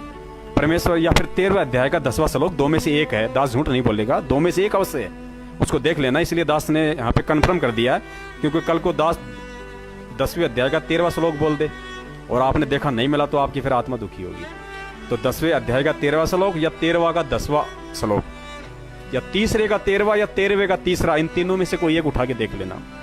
उसमें लिखा हुआ है कि पूर्ण परमेश्वर को भोग लगने के बाद जो बचा हुआ अन्न हम खाते हैं, उस बचे हुए अन्न से हमारे जन्मों जन्मों के पाप कर्म नष्ट होते हैं। तो पुण्यात्माओं, जहां पे पूर्ण परमेश्वर है कौन? लोगों ने तो श्री कृष्ण जी को पूर्ण परमेश्वर मान रखा था, उसको भोग लगा के 56 भोग लगा के अन्न खाते थे, उससे पाप क्षीण नहीं होते। गीता जी कोड वर्डों में बताई गुरुदेव ने। और पूर्ण परमेश्वर कौन है, ये सूक्ष्म वेद में लिखा हुआ है। तो सूक्ष्म वेद फिर गुरु जी ने पढ़ा है कि पूर्ण परमेश्वर बंदी छोड़ कबीर साहिब हैं। और कबीर साहिब का जहां भंडारा होगा और जो उनको भोग लगेगा पहले, और भोग लगने के बाद जो उनका बचा हुआ अन्न उसकी आत्माएं खाती हैं, उनकी आत्मा तृप्त होती है, युगों युगांतर के उनके पाप कर्म नष्ट होते हैं। और इन लोगों ने उसी कबीर परमेश्वर को ना तो भोग लगाते हैं, ना भोग नहीं लगाएंगे तो अन्न कहां से बचेगा, और अन्न नहीं बचेगा तो वितरित किसको करेंगे, तो पाप कर्म किसके क्षीण होंगे। उल्टे पाप के भागी बन रहे हैं। वो सत्संग नहीं, वो कुसंग हैं। वहां पे सत्य नहीं है। सत्संग का मतलब होता है जहां पे सच्चाई होती है। अब वहां पे सच्चाई तो है नहीं, वहां तो झूठ है। गुरु जी के आदेशों के विपरीत वहां पे भंडारे रुकवा दिए गए हैं, तो वो तो कुसंग है, सत्संग नहीं है। आप उल्टे पाप के भागी बन रहे हैं, भले अपने आप को आप ज्ञानी समझे। धर्मदास जी को परमात्मा ने कहा था, जब धर्मदास जी को परमात्मा 6 महीने तक नहीं मिले तो धर्मदास जी की रो रो के हालत खराब हो गई थी। फिर आमिनी देवी के अंदर परमात्मा ने प्रेरणा की, उनकी धर्मपत्नी के अंदर। और आमिनी देवी ने कहा कि भगत जी, ऐसे तो आप मर जाओगे। आप ना खाना खाते टाइम पे, ना आप सोते हो, सारा दिन आप प्रभु के चिंतन में लगे रहते हो। जो आपको मिले थे वो कौन महात्मा आपको मिला था, आपने उनकी बातें नहीं मानी और आपको ये वेदना सहन करनी पड़ रही है। तो उन्होंने कहा कि उस महाराज ने कुछ तो बताया होगा, उस संत ने, साधु ने कोई मिलने का जरिया तो बताया होगा कि भाई मैं ऐसे मिलता हूं अपने भक्तों को। ऐसी बात तो है नहीं कि संत कुछ बताते नहीं है, वो इशारों में बताते हैं। तो कोई तो इशारा संत ने अवश्य किया होगा। भगत जी आप जरा ध्यान दो अपनी बुद्धि पे। तो उधर से धर्मदास जी को परमात्मा ने प्रेरणा कर दी, क्योंकि परमात्मा ने उसे मिलना था अपनी प्यारी आत्मा से। दोनों में प्रेरणा की। तो धर्मदास जी ने कहा कि आमिनी देवी, मुझे याद आया, मुझे परमात्मा ने, उस संत ने कहा था कि धर्मदास जी, जहां कहीं भी धार्मिक भंडारे होते हैं वहां अपनी आत्माओं को आशीर्वाद देने के लिए मैं अवश्य आता हूं। तो आमिनी देवी ने कहा कि भगत जी, कमी किस चीज की है? भगवान ने कोई पैसे की कमी छोड़ नहीं रखी आपके, आप भंडारा करो। तो आप 1 दिन का भंडारा करो। तो धर्मदास ने 3 दिन का भंडारा रख दिया कि हो सकता है परमात्मा को मालूम पड़ते पड़ते देर हो जाए। वैसे तो परमेश्वर को देर नहीं होती, वो तो अंतर्यामी है। जब प्रेरणा वो कर रहा है, भंडारे की मुख से वो निकलवा रहा है, तो क्या उसको मालूम नहीं पड़ेगा? लेकिन हम जीव हैं पुण्यात्माओं, भले हम कितने बड़े हो जाएं, हमारा कितना नाम हो जगत में, हम परमेश्वर के आगे जीव हैं, 2 कौड़ी के जीव हैं। हमारी हैसियत एक कुत्ते से ज्यादा नहीं है अगर हम ज्ञान आधार से देखें तो। वैसे हम चाहे कितना बड़ा इंटेलिजेंट समझें अपने आप को, ये अलग बात है। धर्मदास जी ने 3 दिन का भंडारा रखवाया और तीसरे दिन वो परमात्मा वहां पे आया। पुण्यात्माओं, अगर भंडारा नहीं होता तो धर्मदास जी को परमात्मा कहां से मिलते? ये आप और हम मूर्खों के लिए, आज इस समय के लिए परमात्मा ने वो सत्संग किया था, ताकि हमारी बुद्धि में कोई बात समाये, हम समझ सके हम किसी चीजों को। गुरु जी को पता था कि कल को काल प्रेरणा से ये सतलोक आश्रम मैनेजमेंट वाले मेरे बच्चों के 5 यज्ञ रुकवाएंगे। दान, धर्म, यज्ञ, हवन, प्रणाम, ये 5 यज्ञ वो रुकवाएंगे, इनके कर्म फोड़ेंगे काल प्रेरणा से। तो परमेश्वर ने आज के लिए, ताकि हम अपने कर्म फूटने से बच सकें, परमेश्वर ने आज के लिए हमें वो कथाएं सुनाई थी। लेकिन हम कहां समझे? मैनेजमेंट ने कहा कि सत्संगों में भंडारे बंद, तो हमने भंडारे बंद कर दिए, भक्तों को चाय बिस्किट खिलाना शुरू कर दिया। अब भगत 1 बार आएगा, 2 बार आएगा, 3 बार आएगा, कहां जाएगा? भूखा रह के सत्संग नहीं सुनेगा। या तो बेचारा रास्ते में खाना खा के आएगा, उसको पता है कि वहां तुझे कुछ मिलने वाला नहीं है, या फिर जैसे सत्संग छूटेगा तुरंत जाके पहले कहीं होटल पे जाके भंडारा करेगा। अरे होटल पे जाके वो पैसे देगा, वहां पे पता नहीं कौन खाना बना रहा है, बीड़ी पीते हुए बना रहा है, जर्दा खाते हुए बना रहा है, क्या उसके विचार हैं। क्योंकि परमात्मा कहते हैं जैसा खावे अन्न वैसा होए मन, और जैसा पीवे पानी वैसे हो जाए वाणी। ठीक है, तो परमेश्वर ने इसीलिए तो हम ये सत्संग सुनाए थे कि हम उन चीजों को समझें, हम सोचें। सत्साहिब भक्तन सत्साहिब कर ले, लाइव चल रही।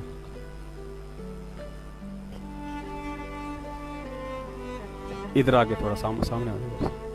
सच्चाई बंदी छोड़ सतगुरु रामपाल जी महाराज जी की जय हो।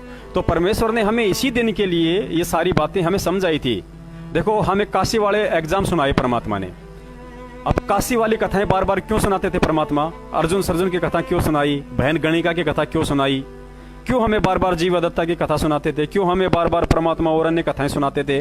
क्या हमें एक दो बार सुनने से वो कथाएं याद नहीं हो सकती थी? हो सकती थी, लेकिन परमेश्वर को पता है कि ये 84 लाख का जीव है, 2 कौड़ी की इसकी बुद्धि है, काल भगवान का प्रभाव है, 5 विकारों से ये ग्रस्त है। ये 20 बातें मेरी सुनेगा, बाहर जाके 2 बातें किसी अरे गरे की सुनेगा, तो मेरी बातों से ज्यादा वो उस पर विश्वास करेगा। ये इसलिए परमेश्वर हमें बार बार हमारे अंतःकरण में, हमारे जहन में, हमारे दिलो दिमाग में वो बातें फीड करने के लिए, ताकि जब इनके सामने ऐसी कोई परिस्थिति उत्पन्न हो तो ये तुरंत मेरे ज्ञान को आधार बना के और उस अज्ञान को वहां से हटा दें। लेकिन हमने तो परमात्मा के ज्ञान को हटा के अज्ञान को अपने अंतःकरण में समेट लिया।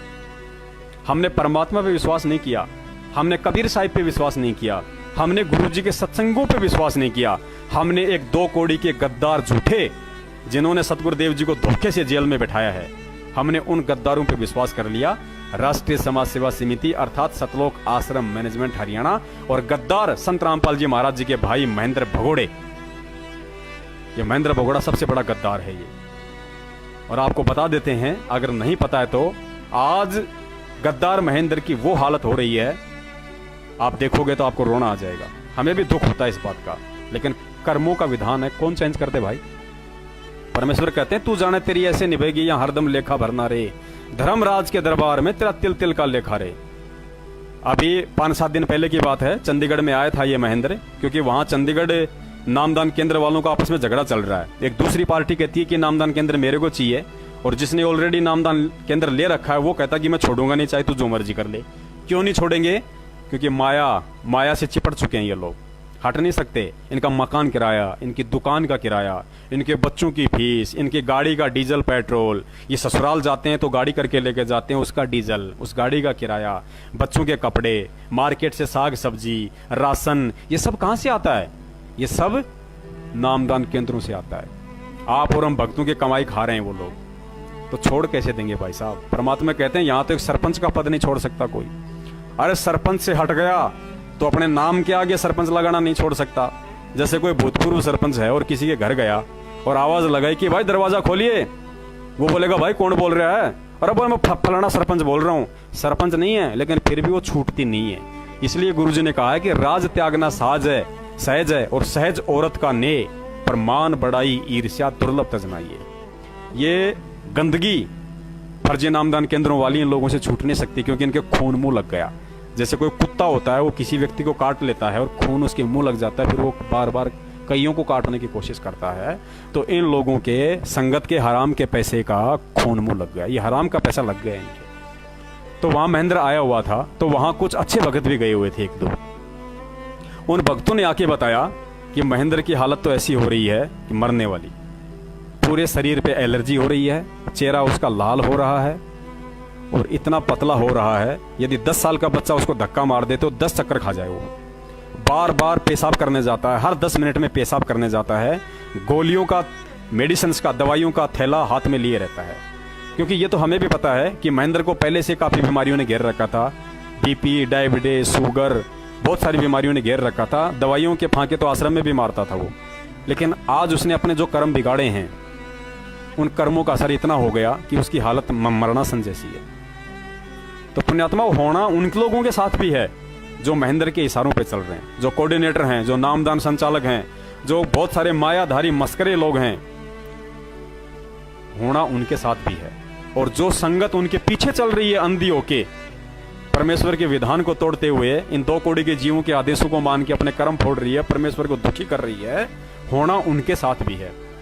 लेकिन संगत पे 50% तो उन पे 80% होगा, क्योंकि मुख्य दोषी वो लोग हैं। तो इन्होंने हरियाणा के जाट आंदोलन को आरक्षण दिला कि आप और हमारे कर्म फोड़े। उसके बाद इन्होंने क्या किया कि राजपूत करणी सेना का समर्थन किया इन्होंने। अब राजपूत करणी सेना किस लिए आवाज उठा रही थी? उनके 2 मुद्दे थे। उनका पहला मुद्दा तो ये कि राजस्थान का एक गैंगस्टर है आनंदपाल सिंह, जो पिछले वर्ष पुलिस एनकाउंटर में मारा गया। गैंगस्टर किसको कहते हैं? आपको बहुत अच्छा शब्द लग रहा होगा। ये गैंगस्टर अंग्रेजी का शब्द है, सुनने में बहुत अच्छा लगता है, लेकिन गैंगस्टर का हिंदी वर्जन होता है डाकू।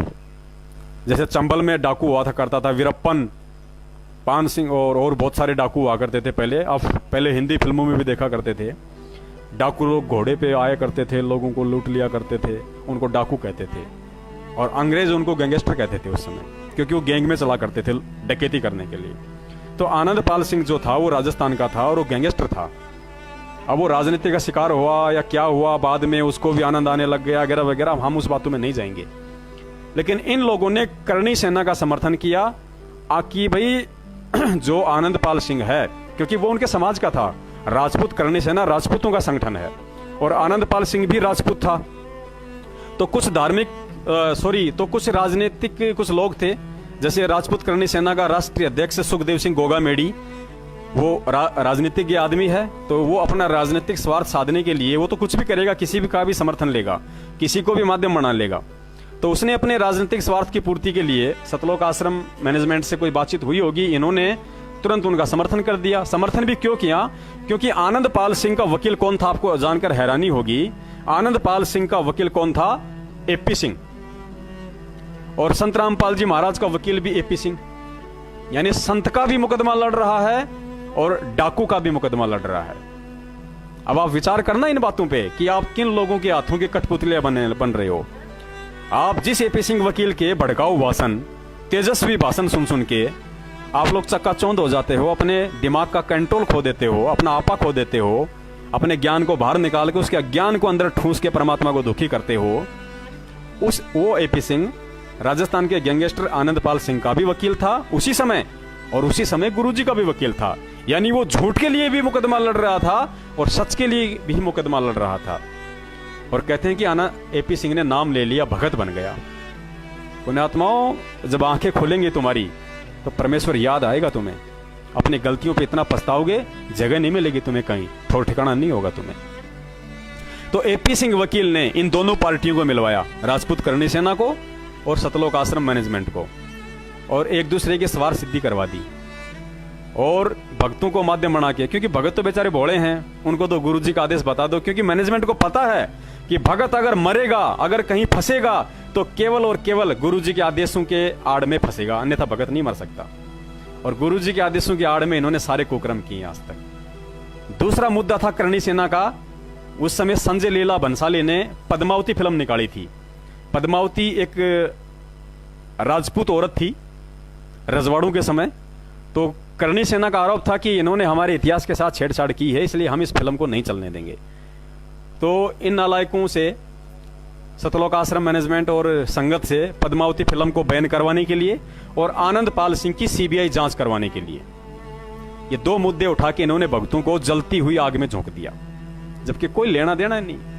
अरे एक संत, दुनिया का अकेला परम संत, एक तत्वदर्शी संत, और एक डाकू का समर्थन करेगा, एक डाकू की सीबीआई जांच का समर्थन करेगा, एक गैंगस्टर की सीबीआई जांच का समर्थन करेगा। हमारे दिमाग में कीड़े बड़े हैं, कीड़े। हमारी बुद्धि का स्तर जगत वालों से 1000 गुना गया गुजरा है। भले ही हम हाथ में रक्षा सूत्र, गले में लॉकेट पहन के अपने आप को भगत बताते हो, लेकिन आज भी हमारी बुद्धि का स्तर डाउन टू अर्थ है। क्या जरूरत पड़ी थी हमें उन लोगों का समर्थन करने की? कब गुरुजी ने किसी गुंडे का, किसी डाकू का, किसी गैंगस्टर का समर्थन किया था? कब अपने भक्तों को आदेश दिया था? कब गुरुजी ने किसी फिल्म को बैन करवाने के लिए आदेश दिया था? अरे तुम लोग पद्मावती फिल्म को बैन करवाने के लिए रोडों पे आ गए भक्तों, नालायकों, तुम्हें शर्म आनी चाहिए। और ये दिन दुनिया भर के सिनेमा घरों में जो एडल्ट फिल्म लगती है, जो ब्लू फिल्म लगती है, जो सरेआम जहां पे नंगा नाच होता है उन फिल्मों में, उन फिल्मों के लिए तुमने कभी आवाज नहीं उठाई। और पद्मावती फिल्म के लिए तुम रोड पे आ गए। तुम्हारी बुद्धि भ्रष्ट हो रही है भक्तों। तुमसे काल भगवान ने घंडस्थ नाच नचवाया, घंडस्थ जो भस्मासुर से नचवाया था ना, नाच नाचते नाचते फिर उसके सिर पे हाथ रखवाया था, भस्म हो गया था। ये सतलोक आश्रम मैनेजमेंट काल एजेंट हैं ये लोग, और काल प्रेरणा से तुम लोगों से वो घंडस्थ नाच नचवा रहे हैं, और अंत में तुम्हारे सिर पे काल का पंजा रखवा के तुम्हें ऐसे भस्म करवाएंगे, युगों युगों से तुम्हें मानव जन्म नहीं मिलेगा। फिर गधे बन के किसी कुमार के नीचे लट खाओगे फिर तुम। परमेश्वर सहाय नहीं करेगा। गुरुजी ने तो बोल रखा कि भाई मैंने तो मेरा ज्ञान देना है, मैंने तो मेरा ज्ञान दे दिया, मैं जबरदस्ती नहीं करता किसी के साथ। अरे जब सतलोक में उस परमात्मा ने हमें जबरदस्ती नहीं रोका, हमारी सहमति से हमें काल के साथ भेज दिया, तो आज तुम्हें जबरदस्ती कहां से सतलोक लेके जाएगा भाई साहब। इसलिए तो परमात्मा कहते हैं कि शीश उपाड़े भूई धरे, ऊपर मच के पांव, कबीर का घर शिखर में तेरी गरज पड़े तो आओ। कि हे मूर्ख प्राणी, यदि तू अपने हाथों से अपना शीश उपाड़ के और उस पे अपना पैर रखे तो भी मैं प्रसन्न होने वाला नहीं हूं। और कबीर का घर शिखर में, कबीर का घर सतलोक में है, अंतिम छोर पे शिखर में, सारे ब्रह्मांडों के शिखर पर तेरी गरज पड़े तो आओ, यानी तेरी इच्छा हो तो आना, नहीं तो 84 लाख में धक्के खाता रहे, तुझे कोई मना नहीं करने वाला। तो पुण्यात्माओं, परमेश्वर के ज्ञान के विपरीत एक निष्पक्ष जो विधान है परमात्मा का, और हमें हमारे से पक्षपात करवा दिया, हमें परमात्मा से दूर करवा दिया। तो आनंदपाल सिंह वाला मैटर करवा के इन्होंने हमारी ऐसी तैसी करी, हम भक्तों की, हमारी भक्तों की खूब ऐसी तैसी करी, इन्होंने गंडस नाच नचवाया। उसके बाद इन लोगों ने और नए नए ड्रामे नचे। आप सब जानते हैं उन ड्रामों के विषय में। दास क्या बोले अब आप लोगों को, बहुत शायद दास को पता नहीं, दास आज पहली बार फेसबुक पे लाइव आया है, क्या पता हैंग हो जाए, दास को इतना आइडिया नहीं है, या हो सकता है इतना लंबा ना जाता हो, तो दास अपनी वाणी को विराम देना चाहेगा। और बाकी परमेश्वर ने दया करी तो समय समय पे आते रहेंगे। और कल हरियाणा में वोट हैं, हाथ जोड़ के सतगुरुदेव जी की तरफ से हाथ जोड़ के, चलो इस दास के तो मत मानो, इस कुत्ते के तो आप मत मानो, दास को तो आप लोगों ने मनमुखी रूप से गुरुद्रोही घोषित कर रखा है, ये आपके अपने वचन है, आपके अपनी सोच है, मैं तो आपका उस वचन का भी सम्मान करता हूँ, आदर करता हूँ, सत्कार करता हूँ। धन्य है भक्तों आप, जो परमेश्वर के विधान को छोड़ के मनमुखी रूप से उनकी वाणियों का अर्थ तोड़ मरोड़ करके किसी को गुरुद्रोही तो किसी को गुरुमुखी कुछ भी बना देते हो। हमें इन चीजों से कोई गिला शिकवा नहीं है।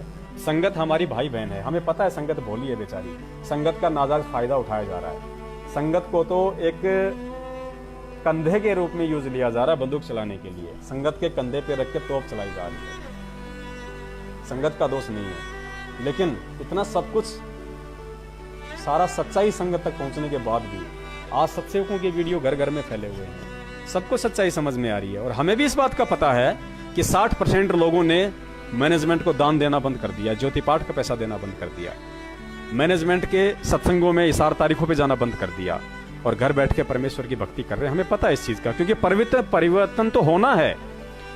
सत्य और असत्य, न्याय अन्याय, धर्म अधर्म की इस लड़ाई में जीत हमेशा न्याय सत्य और धर्म की होगी, ये तो सर्व सिद्ध है, इसमें कोई झूठ नहीं, कोई दो राय नहीं। इसमें समय अवश्य लगेगा, समय का हमें इंतजार है। हम परमेश्वर के बच्चे हैं, हमें धैर्य नाम का गुण परमात्मा ने दे रखा है। हम जल्दबाजी नहीं करते, हम जबरदस्ती किसी के मुंह में गाजर नहीं ठोसेंगे। धीरे धीरे रे मनवा, धीरे सब कुछ होए, माली सींचे सो घड़ा, समय आए फल होए। परमेश्वर दया करेंगे, धीरे धीरे सब कुछ होगा। अब गुरुद्रोही की कितनी परिभाषा बताई परमात्मा ने। परमात्मा ने कहा कि गुरुद्रोही गुरुद्रोही सब कोई कहे, पर गुरुद्रोही न चीन कोई, और गुरु से बैर ईर्ष्या करे, गुरुद्रोही कावे सोई। इस लाखों की अंधी बैरी गूंगी संगत में से एक भी भगत एक भी पॉइंट बता दे, ससबूत प्रमाणित, कि इस पवन दास जयपुर वाले ने, या मेरे अन्य सत्सेवक भाइयों ने, रामचंद्र जी ने, या पंजाब से अपने करण भगत जी ने, किसी भी भगत जी ने, जो जितने भी हैं परमात्मा के बच्चे सत्सेवक हैं, जो सच्चाई के राह पे चल रहे हैं, यदि परमेश्वर के खिलाफ एक भी उन्होंने वचन निकाला हो तो, और यदि गलती से किसी से कोई वचन निकल गया हो तो उसने अपने परमेश्वर से माफी मांगी है। और परमेश्वर कहते हैं कि खेवट सबको खेवता, क्या उत्तम क्या नीच। जो गलतियां करने के बाद जिसे अपनी गलती का एहसास हो जाए, जो समय ऐसा ना कर ले, उसको परमेश्वर दया करते हैं। तो दास का एक भी ऐसा ऑडियो वीडियो मैसेज स्टिकर बता दीजिए जिसमें दास ने अपने परम पूज्य सतगुरुदेव जी के विषय में एक शब्द भी कहा हो, तो दास की जुबान कट जाए, दास को अधरंग मार जाए, दास की इसी क्षण मौत हो जाए, अगर अपने सतगुरुदेव जी के प्रति दास ने मन में ऐसा कोई बुरा संदेशा अपने भाइयों को दिया हो तो आज तक। फिर भी हम गुरुद्रोही हैं। क्यों हैं? क्योंकि परमेश्वर ने इस लोक का विधान बताया है कि इस काल लोक में सच्चाई बोलने वाले को यहां ऐसे ही लड्डू मिलते हैं, जैसे कि परम संत सतगुरु रामपाल जी महाराज जी को मिल रहे हैं। उन पे देशद्रोही का धब्बा लगा हुआ है। क्या हमारे गुरु जी देशद्रोही हैं? इस बात को केवल हम भगत जानते हैं, लेकिन जगत उन्हें देशद्रोही कहता है। क्या जगत के कहने से वो देशद्रोही हो जाएंगे? क्या जगत वालों के कहने से, जिनको ज्ञान नहीं है बेचारों को, क्या जिन्होंने मीडिया के कहने से सरकार के द्वारा उल्टे सीधे आरोप लगाने से क्या हम अपने परम पूज्य सतगुरुदेव जी को देशद्रोही मान लें? नहीं मान सकते। क्यों नहीं मान सकते? क्योंकि हमें उन्होंने अपने ज्ञान से परिचित करवा रखा है। हमने उनको एडी से लेकर चोटी तक देखा है, जांचा है, परखा है। हम उनके सानिध्य में रहे हैं।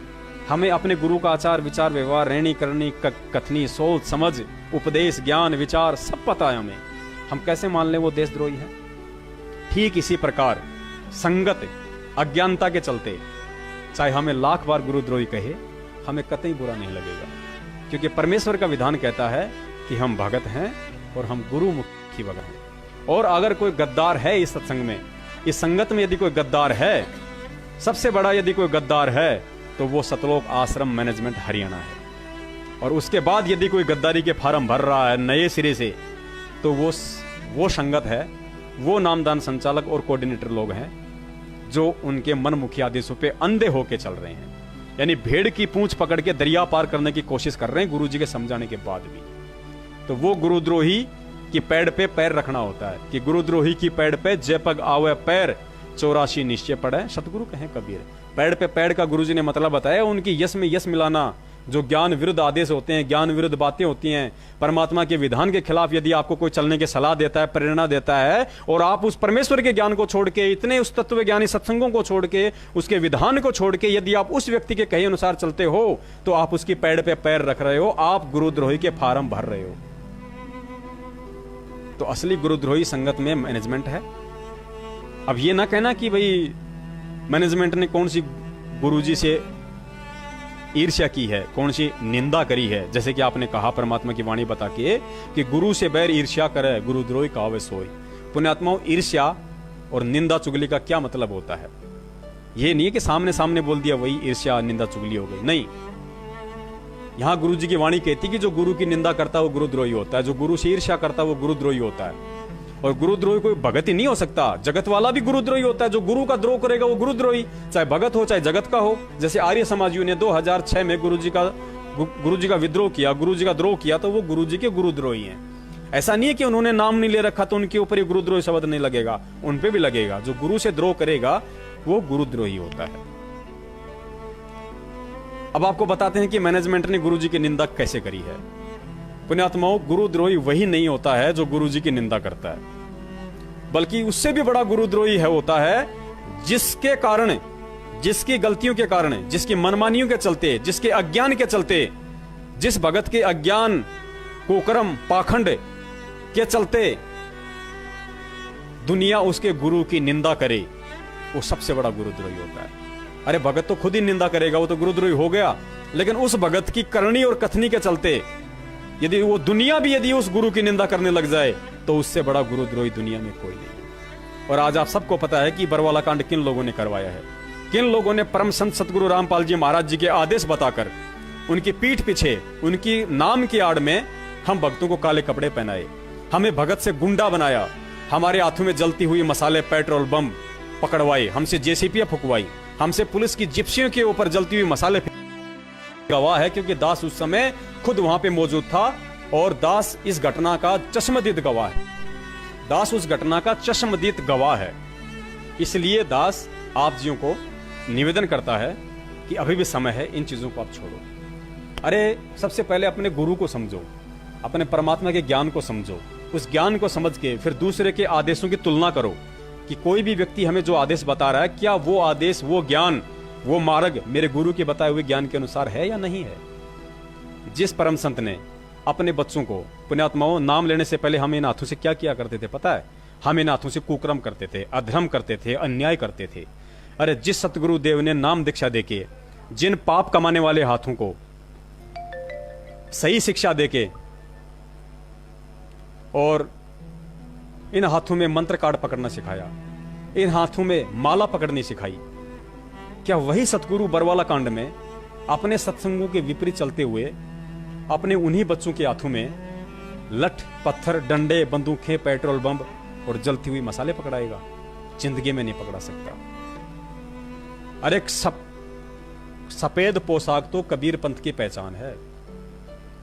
और वर्तमान में यदि इस पृथ्वी पे कोई असली कबीर पंथी संत है तो केवल सतगुरु रामपाल जी महाराज हैं। तो पुण्यात्माओं, जिस कबीर पंथ की पोशाक सफेद है, और यदि वो वास्तव में कबीर यहां आया हो और वही अपने बच्चों को सफेद पोशाक छुड़वा के और काले कपड़े पहनाएगा, जिंदगी में नहीं पहना सकता। तो ये काम किसके थे? ये काम काल के थे, ये ज्योति निरंजन के काम थे। और ज्योति निरंजन सामने आता नहीं, आपको पता है। ब्रह्मा विष्णु महेश को भी वो निमित्त बना के काम करवाता है, खुद अदृश्य रह के। तो यहां पे उस काल ने सतलोक आश्रम मैनेजमेंट को अपना एजेंट बना के भेजा हुआ था, और उसके मार्फत गुरु के आदेशों की आड़ में उसने सारे कुक्रम हम भक्तों से करवा दिए। काल ने कहा था ना कि जाओ जोग जी संसारा जीव न मान कहा तुम्हारा, नाम तुम्हारा ले। मालिक की वाणी है कि नाम तुम्हारा ले वाद विवाद बढ़ाऊं या विद जीवों को भटकाऊं। यानी तेरा नाम ले लेके, तेरे आदेश बता बता के, तेरा विधान बता बता के तेरे ही बच्चों से कुकर्म करवाऊंगा। तो पुण्यात्माओं, काल कोई छोटी शक्ति नहीं है। अगर उसने भी वचन दिया है तो कोशिश अवश्य करेगा। अब ये डिपेंड करता है कि हम उसके झांसे में आते हैं या नहीं आते। और हम आ गए। पुण्यात्माओं, बरवाला कांड में परमेश्वर के रहते सहते उनकी 6 आत्माओं की मौत हुई है। क्या ऐसा कभी संभव है? अरे जिस जगह पे साक्षात परमात्मा बैठा हो, जिस जगह पे हजारों भगत बैठ के सतनाम का सत सुमरण कर रहे हो, जिस जगह पे हजारों भक्तियों के ज्योति और पाठ की ज्योतियां जल रही हो, जिस आश्रम की एक एक ईंट के ऊपर बंदी छोड़ सतगुरु रामपाल जी महाराज जी के नारे अंकित हों, जहां साक्षात परमेश्वर अपने बच्चों को आशीर्वाद देने के लिए विराजमान हो, क्या काल भगवान उस आश्रम की एक ईंट भी उखाड़ सकता है? 6 आत्माएं मारने की तो बहुत दूर की बात है। काल भगवान उस आश्रम की एक ईंट भी नहीं उखाड़ सकता। लेकिन उसी परमेश्वर के रहते सहते, उन्हीं भक्तों के आश्रम में रहते सहते, उन्हीं ज्योतियों के जलते, और परमेश्वर के 6 बच्चों की उसकी आंखों के सामने आश्रम के मेन गेट पे मौत हो जाती है। तो यह ना समझना कि परमेश्वर कच्चा है या ज्ञान कच्चा है या परमात्मा कच्चा है। पुण्यात्माओं, कच्चे हम थे, क्योंकि परमेश्वर का विधान है केवल वो ज्ञान देगा। काल भगवान के साथ परमात्मा ने एग्रीमेंट लिया था, एग्रीमेंट हुआ था। काल ने कहा था कि परमेश्वर आप नीचे जाओ, लेकिन आपसे मेरी विनती है आप जबरदस्ती किसी के साथ ना करना, आप केवल अपना सत्य प्रचार करना। और जो आपका ज्ञान समझे परमेश्वर वो आपका, और जो आपका ज्ञान ना समझे वो परमेश्वर मेरा, उसको आप हाथ नहीं लगाओगे, उसके साथ मैं जो मर्जी करूंगा। तो परमेश्वर ने कहा था तथास्तु, जो तू कह रहा है वही होगा। मैं केवल अपना ज्ञान दूंगा और किसी के साथ कोई जबरदस्ती नहीं करूंगा, चाहे कोई भक्ति करे या ना करे। तो पुण्यात्माओं, परमेश्वर ने हमें क्या ज्ञान दिया था? परमेश्वर ने हमें ज्ञान दिया था पुण्यात्माओं, बरवाड़ा आश्रमों में, सत्संगों में परमात्मा ने इतना ज्ञान दिया कि जो मेरे कहे में चलेगा, जो मेरे आदेश में चलेगा। परमेश्वर की एक वाणी है, दास को ध्यान नहीं आ रही, कि जो मालिक की मर्यादाओं में चलती है उसका बाल विवाह नहीं हो सकता है। ऐसी परमेश्वर की एक वाणी है। बंदी छोड़ से दूर रामपाल जी महाराज की जय हो। हाँ, दया करी परमात्मा ने, वाणी ध्यान में आई। परमेश्वर कहते हैं, जब तक हंसा हमरी आना और काल लगे ना तेरा बाणा। परमेश्वर ने काल से कहा था कि जब तक मेरा हंस, मेरा भगत मेरी आन यानी मर्यादा में रहेगा, मेरे वचनों पे चलेगा, तेरा काल कोई बाण नहीं लग सकता, तेरा कोई दाव नहीं लग सकता, चाहे तू जितनी मर्जी कोशिश कर लेना। तो पुण्यात्माओं, यदि हम परमेश्वर के वचनों में चलते, यदि हम मालिक के विधान पे चलते, यदि हम परमेश्वर की मर्यादाओं को ना तोड़ते, वहां कमांडो बन के हाथों में काले पत्थर डंडे और पेट्रोल बम लेके, जलती हुई मसाले लेके, मैनेजमेंट के इशारों पे कमांडो बन के अगर हम परमात्मा के विधान को नहीं तोड़ते, तो इस काल तो क्या, यदि 1000 काल भी वहां पे आ जाते तो सतलोक आश्रम में उसके बच्चे का एक नाखून तक नहीं उतार सकता था। ये इस दास का विश्वास है, क्योंकि ये परमेश्वर का वचन है। तो कहीं ना कहीं हमने परमेश्वर की मर्यादाओं को तोड़ा है, उसके विधान को तोड़ा है कि जब तक हंसा हमरी आना काल लगे ना तेरा बाणा। तो हमने परमेश्वर की आन को तोड़ा है, और आन तोड़ने का मतलब कमांडो बनना, आम परमेश्वर की मर्यादाओं को तोड़ना।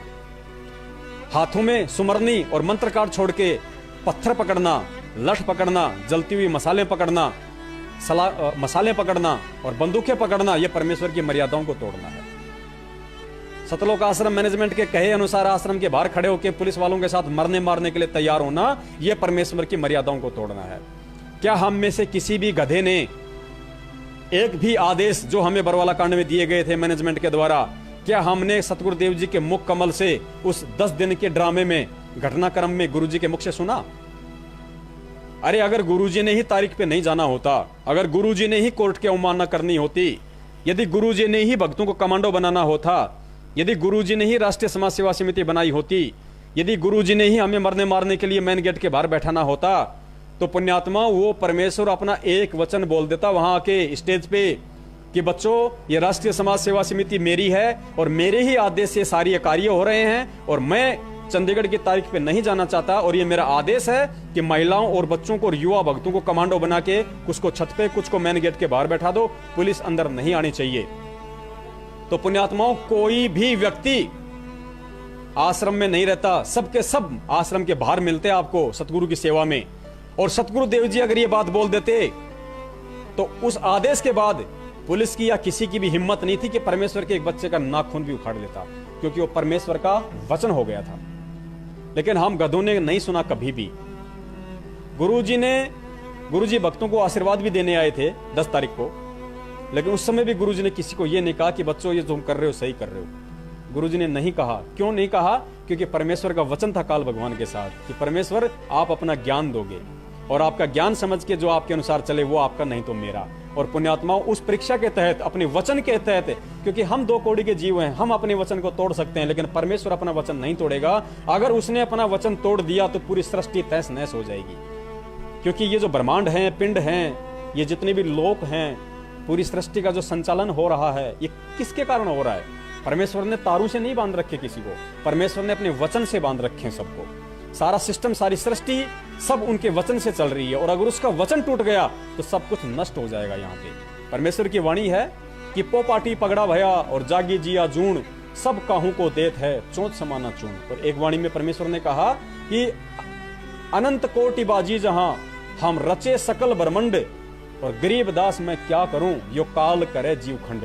परमेश्वर अपनी समर्थता बता रहे हैं आदरणीय गरीबदास जी महाराज जी को कि भाई गरीबदास, मैं अनंत कोटि ब्रह्मांड का स्वामी हूं, मैं राजा हूं, मैंने ही सारे ब्रह्मांडों की रचना की है। लेकिन यदि मेरा भगत मेरी मर्यादा तोड़ेगा और काल का उस पर दाव लगेगा तो मैं भी वहां पे असमर्थ हो जाता हूं अपने वचन के आगे, क्योंकि वचन तोड़ना भी परमात्मा की असमर्थता हो जाएगी। तो परमेश्वर अपने वचन को नहीं तोड़ेंगे भाई। तो ये काल जीव खंड करता है। इस काल में मर्यादाएं तोड़वा के अपने एजेंटों के माध्यम से हमें परमेश्वर से दूर करके और फिर हमें यह खंड करता है पुण्यात्मा। तो बरवाला कांड में हमको काल ने खंड किया था और परमेश्वर कहते हैं देखो खेल सारे परमेश्वर के हैं, कोई ये ना समझे कि सारा खेल काल ने खेल दिया, नहीं, सारे खेल परमेश्वर खेलता है। काल केवल उतना ही करता है जितना उसके अधिकार में होता है, उसकी लिमिट में होता है। करोथा कांड हुआ, तो करोथा कांड होने के बाद जब गुरुजी आश्रम में आए तो परमेश्वर ने करोथा कांड के विषय में टिप्पणी करते हुए कहा था कि बच्चों, ये जो करोथा कांड था ये काल भगवान का झकझोल था, यानी करवाया तो काल भगवान ने था, लेकिन इसी बहाने परमेश्वर ने भी अपने बच्चों की परख कर ली। कहते हैं गरीब कच्चा हीरा कृच हो नहीं सहे घनबार, ऐसा ये मन हो रहा लेखा लेकर तार। तो परमेश्वर ने अपने बच्चों की परख कर ली वहां पे कि देखता हूं, देखिए इतना ज्ञान देने के बाद में इनमें कितने कच्चे हीरे हैं और कितने पक्के हीरे हैं। और परमेश्वर ने कहा कि मेरा एक भी बच्चा कृच नहीं हुआ। और आज तो पुण्यात्माओं संगत में शायद ही कोई ऐसा हो जो अपने आप को हीरा कह सके। ये दास भी नहीं कह सकता अपने आप को। हालांकि बहुत सारे भगत दास के विषय में टिप्पणी करते हैं कि आप संत रामपाल जी महाराज जी के आप जो है आप परम भगत हो, आप उनके परम शिष्य हो। जगत वाले भाई भी वीडियो देख देख के कमेंट्स करते हैं, लेकिन दास नहीं मानता इस चीज को, क्योंकि दास जिस दिन उनका परम शिष्य हो जाएगा उस दिन दास आपको फेसबुक पे लाइव नहीं मिलेगा। दास उस दिन अपने सतलोक वाले भाइयों को मिलेगा, यहाँ नहीं मिलेगा। दास में भी 5 विकार हैं, दास में भी सारे विकार हैं। अभी ऐसी बात नहीं कि दास में विकार नहीं है। काम, क्रोध, मोह, लोभ, अहंकार, 25 प्रकृतियां। सतगुरु देव जी के अलावा वर्तमान में इस पृथ्वी के ऊपर ऐसा कोई नर प्राणी नहीं है, ऐसा कोई जीव नहीं है जिसके अंदर ये 5 विकार ना हो। दास भी उन 5 विकारों से ग्रसित है, लेकिन परमेश्वर कहते हैं कि मेरे ज्ञान देने के बाद ये विकार तुम्हें परेशान नहीं करेंगे, तुमसे ऐसी कोई मर्यादा खंड नहीं करवाएंगे कि तुम मेरे से दूर हो जाएगा।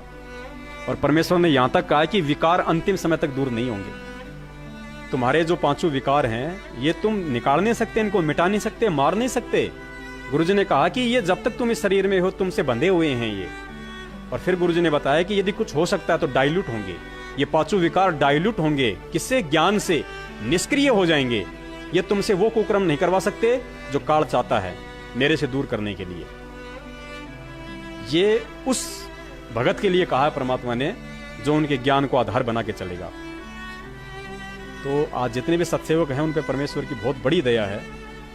मालिक की सेवा करते हुए, वो मर्यादा में रहते हुए परमेश्वर से ही प्रार्थना करते करते कि हे परमेश्वर हमें मर्यादाओं में रखना। हम तो 2 कौड़ी के जीव हैं मालिक, हमारी कोई औकात नहीं है बंदी छोड़। हम तो शतरंज की उन गोटियों की तरह मालिक, हम 84 लाख के जीव, चाहे हमें मानव तन प्राप्त है, चाहे हमें ज्ञान मिल गया, हमें आप मिल गए, लेकिन फिर भी परमात्मा हम उन शतरंज की गोटियों की तरह हैं जो 2 ही शक्तियों के हाथ में होती हैं। खिलाड़ी 2 होते हैं, नीचे पासा होता है, शतरंज की गोटियां होती हैं।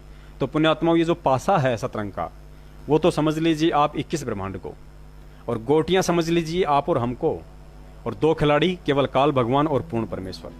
यदि हम मर्यादा में रहे तो पूर्ण परमेश्वर के हाथ में रहेंगे और पोबारा 25 होगा, और यदि हम मर्यादाओं से टूटे तो हम काल के हाथ में होंगे, गधे और कुत्ते बनेंगे। और आज जितने भी कुक्रम करवाए जा रहे हैं, ये सारे के सारे कुक्रम काल के द्वारा करवाए जा रहे हैं। यानी जितने भी भक्त जो सतलोक आश्रम मैनेजमेंट के पीछे चलते हुए आज कांग्रेस का समर्थन और बीजेपी का असमर्थन कर रहे हैं, उसको हराने की दिन रात कोशिश कर रहे हैं। अरे एक बात बताइए, राहुल गांधी आपका कौन सा जमाई लगता भाई, और मोदी कौन सा आपका दुश्मन है बेचारा? मेरी ना तो राहुल से कोई दुश्मनी है, ना मोदी से मेरी कोई दोस्ती है, ना मैंने कांग्रेस का बहिष्कार किया, ना मैंने आज तक कभी बीजेपी का समर्थन किया, क्योंकि मैं भगत हूं। मेरी विचारधारा दोनों पार्टियों से भिन्न है। अरे आजकल तो सरकार ने भी ऑप्शन दे दिया नोटा के बटन का, कि यदि आप दोनों में से किसी भी पार्टी को पसंद नहीं करते हैं तो आप नोटा का बटन दबा दीजिए। इससे ये होता है कि मेरा किसी भी राजनीतिक पार्टी या राजनीतिक उम्मीदवार से कोई लेन देन नहीं है, ना मैं किसी का समर्थन करता हूं। तो आप उन पाप कर्मों से बच जाओगे जो जीतने के बाद उनमें से एक पार्टी पाप कर्म करेगी। और हम भगत होके और हम उनका पक्ष कर रहे हैं, एक का विपक्ष कर रहे हैं। हम तो परमात्मा की मर्यादाओं से दूर हो रहे हैं। तो हम कहां चल रहे हैं पुण्यात्मा? अभी भी नहीं जागे तो कब जागेंगे? हर युग में परमात्मा आते हैं, हर युग में हमें यही ज्ञान देते हैं, यही मंत्र देते हैं, और हर युग में हम ऐसी ही गलतियां कर जाते हैं। ये बार बार सत्संग सुनाने का मकसद परमात्मा का यही था कि पुण्यात्माओं, जो गलती तुम पहले कर चुके हो वो गलती आगे ना करना तुम। हमें भीड़ को देख के नहीं चलना। अरे भीड़ को देख के तो भेड़ चलती है, गधे चलते हैं, जानवर चलते हैं। भीड़ को देख के इंसान नहीं चलता। इंसान अपनी बुद्धि और विवेक का इस्तेमाल करके चलता है। 650 साल पहले हम भीड़ को देख के चले। लोगों ने कहा कि देख तेरा गुरु पाखंडी, नालायक, शराब की बोतल लेके वैश्या को हाथी पे बिठा के कुकर्म कर रहा है, ऐसा है तेरा गुरु? डूब मरो तुम और तुम्हारे गुरु। नालायक को बदनाम कर दिया पूरी काशी को। हम लोग लज्जित होके, बिना ज्ञान के, हम लोग दबाव में आके, हम लोग शर्मिंदे होके, अपने परमात्मा में कमियां निकाल के, और हम उनको भड़वा भड़वा कहने लग गए। हमने भी कहा उनको भड़वा। ये दास भी उनमें से एक है, उन 64 लाख में से। क्या कहा कि भड़वा भड़वा सब कोई कहे। सब कोई का मतलब परमेश्वर कह रहे हैं कि भड़वा भड़वा सब कोई कहे। सब कोई का मतलब जगत और भगत सब आ गए सब कोई में।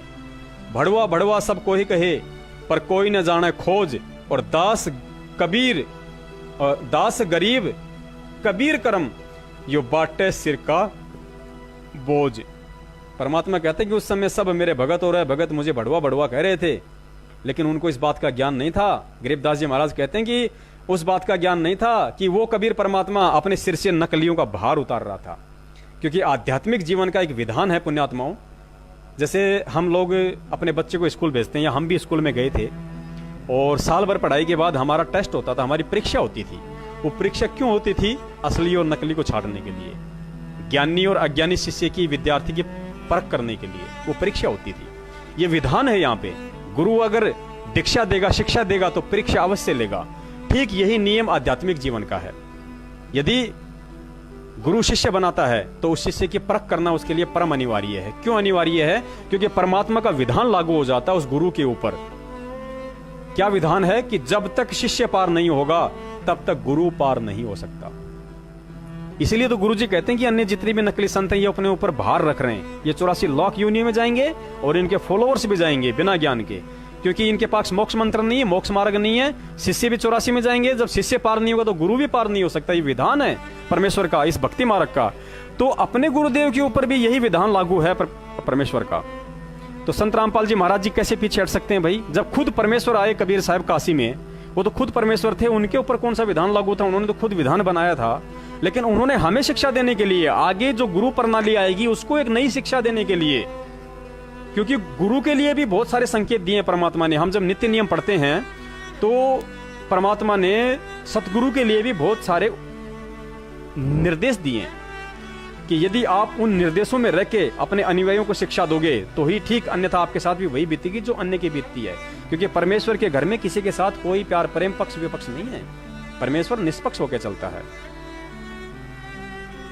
तो परमेश्वर कबीर साहिब जी ने वहां पे काशी के अंदर, और हम उनको भड़वा भड़वा कहा, हम लोगों ने उनको, परमेश्वर ने हमें अपनी झोली से बाहर निकाल फेंका। तो आध्यात्मिक नियम के तहत कबीर परमात्मा ने भी हमारी ली परीक्षा, वहां पे हम फेल हो गए। फिर उसी आध्यात्मिक नियम के अनुसार संत रामपाल जी महाराज जी को भी अपनी परीक्षा देनी पड़ी थी, क्योंकि संत रामपाल जी महाराज जी भी स्वामी रामदेवानंद जी महाराज जी के शिष्य थे। क्योंकि गुरु परंपरा अति आवश्यक है, और गुरु परंपरा के बिना यह भक्ति मार्ग आगे नहीं चल सकता। और जब खुद कबीर साहिब जी ने रामानंद जी को अपनी परीक्षा दी, तो कबीर साहिब जी से जो गुरु प्रणाली आगे चलेगी, वो अपनी परीक्षा कैसे नहीं देंगे, कैसे वो गुरु अपनी परीक्षा नहीं लेंगे। तो सतगुरुदेव जी के विषय में बताया जाता है कि सतगुरुदेव जी को हरियाणा के चिमने डेराने गांव के एक रामस्वरूप भगत जी हैं, उन्होंने गुरु जी को बताया कि भाई आपके मतलब के कबीर पंथी संत है रामदेवानंद जी महाराज, आप कहो तो आपको मैं ले चलता हूं उनके पास। तो गुरु जी तो भक्ति भाव में थे ही, परमेश्वर की दया थी, तो लीला थी मालिक की। रामस्वरूप जी को तो खाली निमित्त बनाना था। तो गुरु जी रामस्वरूप जी के साथ दादा गुरु जी के आश्रम में चले गए। दादा गुरु जी ने जाते ही उन्हें नाम दीक्षा दे दी, क्योंकि उन्हें तो उस हीरे की जरूरत थी, उनका राह देख रहे थे, वो समय आ गया था। दादा गुरु जी भी अंतर्यामी थे, उन्हें भी सब पता था भाई, सतगुरु थे, वो भी बंदी छोड़ थे। तो दादा गुरु जी ने सतगुरुदेव जी को नाम दीक्षा दे दी। गुरु जी अपने, जैसे आप और हम भक्ति करते हैं, ऐसे अपनी भक्ति भी कर रहे थे, अपना जेई की नौकरी भी कर रहे थे परमेश्वर। अब जब दादा गुरु जी काफी वृद्ध हो चले और ये गुरु प्रणाली किसी अन्य आत्मा के हाथों में सौंपने का समय आ गया था, तो उन्होंने उससे पहले अपने भक्तों की परीक्षा लेनी थी। तो दादा गुरु जी ने क्या लीला रची, अपने दस्त लगा लिए, बीमार हो गए, लूज मोशन हो गए, और 1 नहीं 2 नहीं 3 महीने तक वो कंटिन्यू चले। अब दस्त नॉर्मली 2 दिन लगे, 3 दिन लगे, ज्यादा से ज्यादा 5 दिन लग जाएं, लेकिन 3 महीने किसी को दस्त हो जाए तो आदमी सोचने पे भी मजबूर हो जाता है। तो संगत में कुशर पुसर शुरू हो गई। कहते हैं संगत माई कुसंगत उपजे जैसे बड़ में बांस, और आप पे घिस घिस आग लगा ले कर औरों का भी नाश। तो पुण्यात्माओं, गुरुजी ने सत्संग में बताया कि सत्संग में कुशर पुसर शुरू हो गई। कोई कहने लगा कि भाई देखो, दस्त कोई 3-3 महीने थोड़े लगते हैं, 3 दिन लग जाएं, 4 दिन लग जाएं, ये कोई बात थोड़ी है। कुछ कहने लगे कि भाई लगता है गुरुजी का दिमाग खराब हो गया, क्योंकि दादा गुरुजी उस समय क्या करते थे, बार बार लेटरिन जाते थे, फिर बार बार कहते भाई हाथ धुलाओ, फिर बैठ गए, फिर कहते भाई मैं लेटरिन जाऊंगा, फिर लेटरिन करके आए, फिर हाथ धोए, फिर फ्रेश होने गए, कभी मुंह धोया। मतलब दिन में 10-10 12-12 बार बाथरूम में जाते थे, फ्रेश होने जाते थे, लेटरिन के लिए जाते थे। तो लोग कहते थे भाई लगता है इनका दिमाग खराब हो गया, क्योंकि उम्र भी बहुत ज्यादा हो गई, 114-15 साल के आसपास हो गई, उम्र का भी तगाजा होता है। क्योंकि पुण्यात्माओं, तत्व ज्ञान तो हमें आज मिला है, तत्व ज्ञान दादा गुरुदेव जी के शिष्यों को नहीं था, क्योंकि उस समय ये पूर्ण तत्व ज्ञान किसी ने देना भी नहीं था। और वो नाम दीक्षा मंत्र जो ओरिजिनल, जो आज आप और हमें मिले हुए हैं, वो नाम दीक्षा मंत्र केवल दादा गुरुदेव जी ने अपने बच्चे संत रामपाल जी महाराज जी के अलावा किसी को नहीं दिए थे। आप महेंद्र को पूछ लेना, महेंद्र ने भी दादा गुरुदेव जी से नाम दीक्षा ली थी, महेंद्र को भी वो मंत्र नहीं मिले थे जो दादा गुरुदेव जी ने संत रामपाल जी महाराज जी को दिए थे, सार नाम और सार शब्द, वो भी उनको नहीं दिया था। दादा गुरुदेव जी किसी को ओम भगवते वासुदेवाय नमः, किसी को ओम, किसी को क्या दिया करते थे, लेकिन वास्तविक मंत्र उन्होंने केवल संत रामपाल जी महाराज जी को दिए थे, क्योंकि गुरु प्रणाली के तहत आगे उन्होंने ही यथार्थ 13वें कबीर पंथ को आगे बढ़ाना था, वही परमेश्वर के अंतिम पैगंबर थे। तो संगत में तरह तरह की बातें होने लग गई। अब ये बातें रामस्वरूप भगत जी के पास भी पहुंच गई।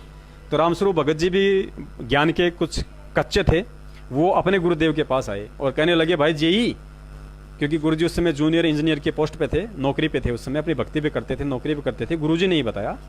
तो उन्होंने कहा भाई जेई, बोले हाँ भाई, बोले भाई क्या विचार है तेरा, बोले भाई कौन सा विचार है, बोले भाई गुरुजी के विषय में, बोले भाई दस्त लग रहे हैं, तबीयत खराब हो रही है, संगत में तरह तरह की बातें हो रही हैं, तो क्या विचार है तेरा। मतलब रामस्वरूप जी का कहने का मतलब था कि अभी भी इसी पंथ में रहना है या कोई गुरु ढूंढना है। तो गुरुजी ने उसकी बात का कोई जवाब नहीं दिया। गुरुजी बोले कोई नहीं भाई, जो चल रहा हो चलने दे, सब परमात्मा की लीला, सब परमात्मा का खेल है। 10-15 दिन बाद फिर रामस्वरूप जी गुरुजी के पास आए और वही शब्द उनसे दोहराया कि भाई जय साहब क्या विचार किया, मैंने आपको जो बातें कही थी तो गुरुजी ने कहा भी क्या विचार, क्या बातें, मेरे तो कुछ समझ में नहीं आ रहा। तो रामस्वरूप जी ने कहा कि भाई देख, गुरुजी का हो गया दिमाग खराब, 3-3 महीने किसी के 10 थोड़े लगा करते हैं, ऐसा थोड़ी है कोई, भाई अपने को तो मोक्ष चाहिए, मुक्ति चाहिए, कोई दूसरा गुरु देखते हैं। तब गुरुजी ने रामस्वरूप जी को जो शब्द कहे थे, पुण्यात्मा आप सुनना उन शब्दों को, कि कौन अधिकारी होता है सतगुरु के सच्चा शिष्य कहलाने का। तो परम संत सतगुरु रामपाल जी महाराज जी ने, जो उस समय एक भगत की भूमिका में थे और ज्यादा समय नाम भी लिए हुए नहीं हुआ था, सतगुरुदेव जी ने उस रामस्वरूप भगत को कहा, रे कि रामस्वरूप नालायक, अरे ये शब्द बोलने से पहले तेरी जुबान के अंदर कीड़े क्यों नहीं पड़ गए कि गुरु जी का दिमाग खराब हो गया। अरे गुरु यानी भगवान, और जिस दिन भगवान का दिमाग खराब हो जाएगा नालायक, ये पूरी सृष्टि तहस नहस हो जाएगी, ये खंड पिंड ब्रह्मांड सब नष्ट हो जाएंगे। और देख आंख खोल के उन्होंने परमेश्वर की वाणी बताई कि पो पाटी पगड़ा भया और जागी जिया जून, सब काहू को देत है वो चोंच समाना चूर। कि रे मूर्ख, वो पूर्ण परमात्मा, वो पूर्ण परमेश्वर, वो गुरुदेव पूरी सृष्टि को आज लालन पालन कर रहा है उसका। वो परमेश्वर चींटी को कण और हाथी को मन दे रहा है। देख सारे पेड़ पौधे, नदियां, नाले हैं, सब अपने अपनी जगह पे स्थिर हैं, सब अपना अपना काम सुनियोजित तरीके से कर रहे हैं, प्रकृति सही चल रही है। इसका मतलब गुरु जी का दिमाग खराब नहीं हुआ, दिमाग तेरा खराब हो गया। और नालायक अपनी इस गलती के लिए, अपने इन शब्दों के लिए पैरों पड़ के सतगुरुदेव जी से समायाचना कर, वरना नरक का भागी बनेगा, तूने वो पाप कमा लिया। पुण्यात्मा उसी समय रामस्वरूप जी की आंखों में आंसू आ गए और गुरु जी से बोले, भाई मुझे माफ कर। तो गुरु जी ने कहा कि भाई माफी मुझसे नहीं, माफी सतगुरुदेव जी से मांग, चल दोनों भाई चलते हैं। दोनों सतगुरुदेव जी के पास गए, दादा गुरु जी के पास अपनी समायाचना करी। और फिर उस समय दादा गुरु जी ने पूरी संगत को इकट्ठा करके और सबके सामने ऐलान कर दिया, सबको अपना आदेश दे दिया था कि आज के बाद यदि इस पंथ में कोई गुरु होगा तो केवल अपने गुरु जी की ओर इशारा किया कि ये, गुरु जी का नाम लेके कहा कि ये रामपाल होगा। और जो आज से इसको अपना गुरु नहीं मानेगा वो मेरा भी कुछ नहीं लगता है। और गुरु जी को भी आशीर्वाद दे दिया कि तेरे से बढ़कर संत इस विश्व में आने वाले समय में कोई नहीं होगा। तू पूरे विश्व का कल्याण करेगा, पूरे विश्व को तू बदलेगा, पूरे विश्व का विधान बदलेगा। उस समय गुरु जी को भी विश्वास नहीं हुआ था, लेकिन संत का वचन, क्योंकि कहते हैं साध वचन पलटे नहीं, चाहे पलट जाए ब्रह्मांड।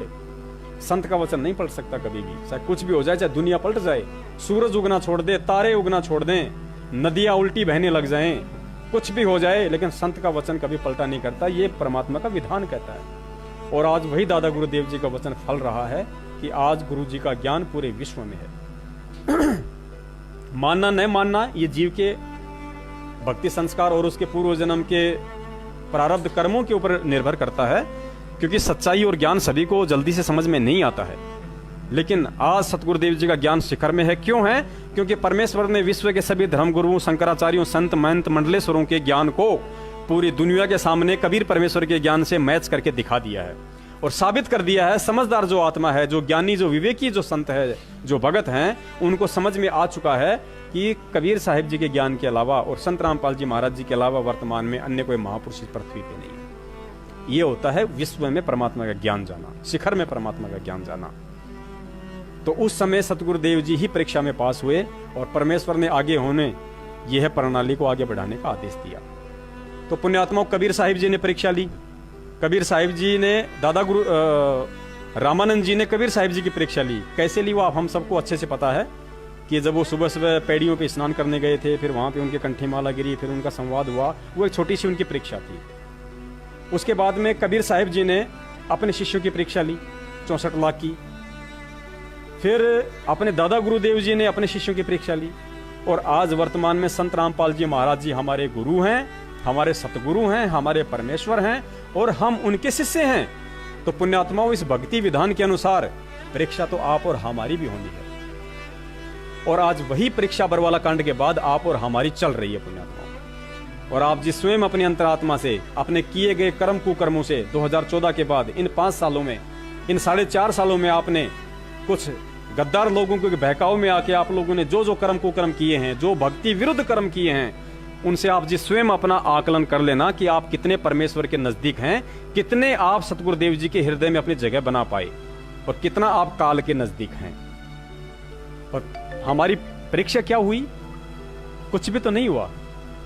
अगर सही पूछो, असल में पूछो, तो परीक्षा भी वो परमेश्वर दे रहा है। पुण्यात्माओं, उस परमेश्वर ने बरवाला कांड की धधकती हुई आग में से आप और हम कुत्तों को सकुशल बाहर निकाला, अपने बाल बच्चों के पास भेजा। और खुद वो परमेश्वर जेल में जाके इतनी यातनाएं भोगी हैं परमेश्वर ने। पुण्यात्माओं, कहा नहीं जाता लेकिन कहना पड़ेगा, जब परमेश्वर इस पृथ्वी पे आते हैं,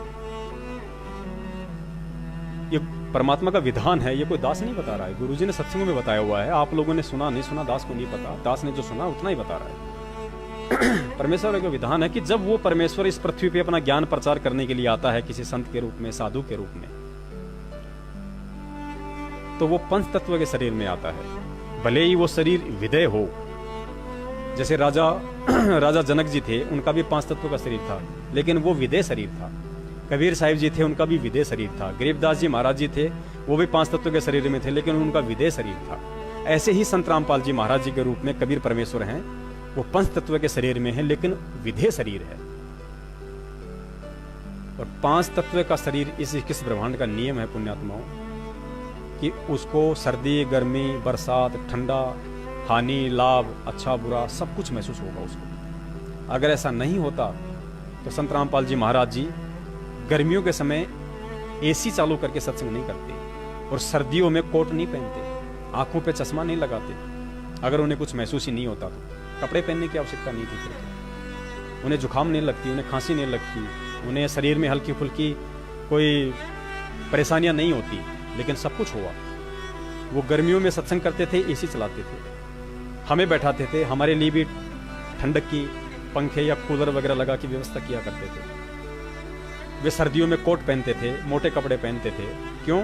क्योंकि वो पंचतत्व के शरीर विदेह शरीर में थे और उनको हर चीज महसूस होगी। ये परमात्मा का विधान है।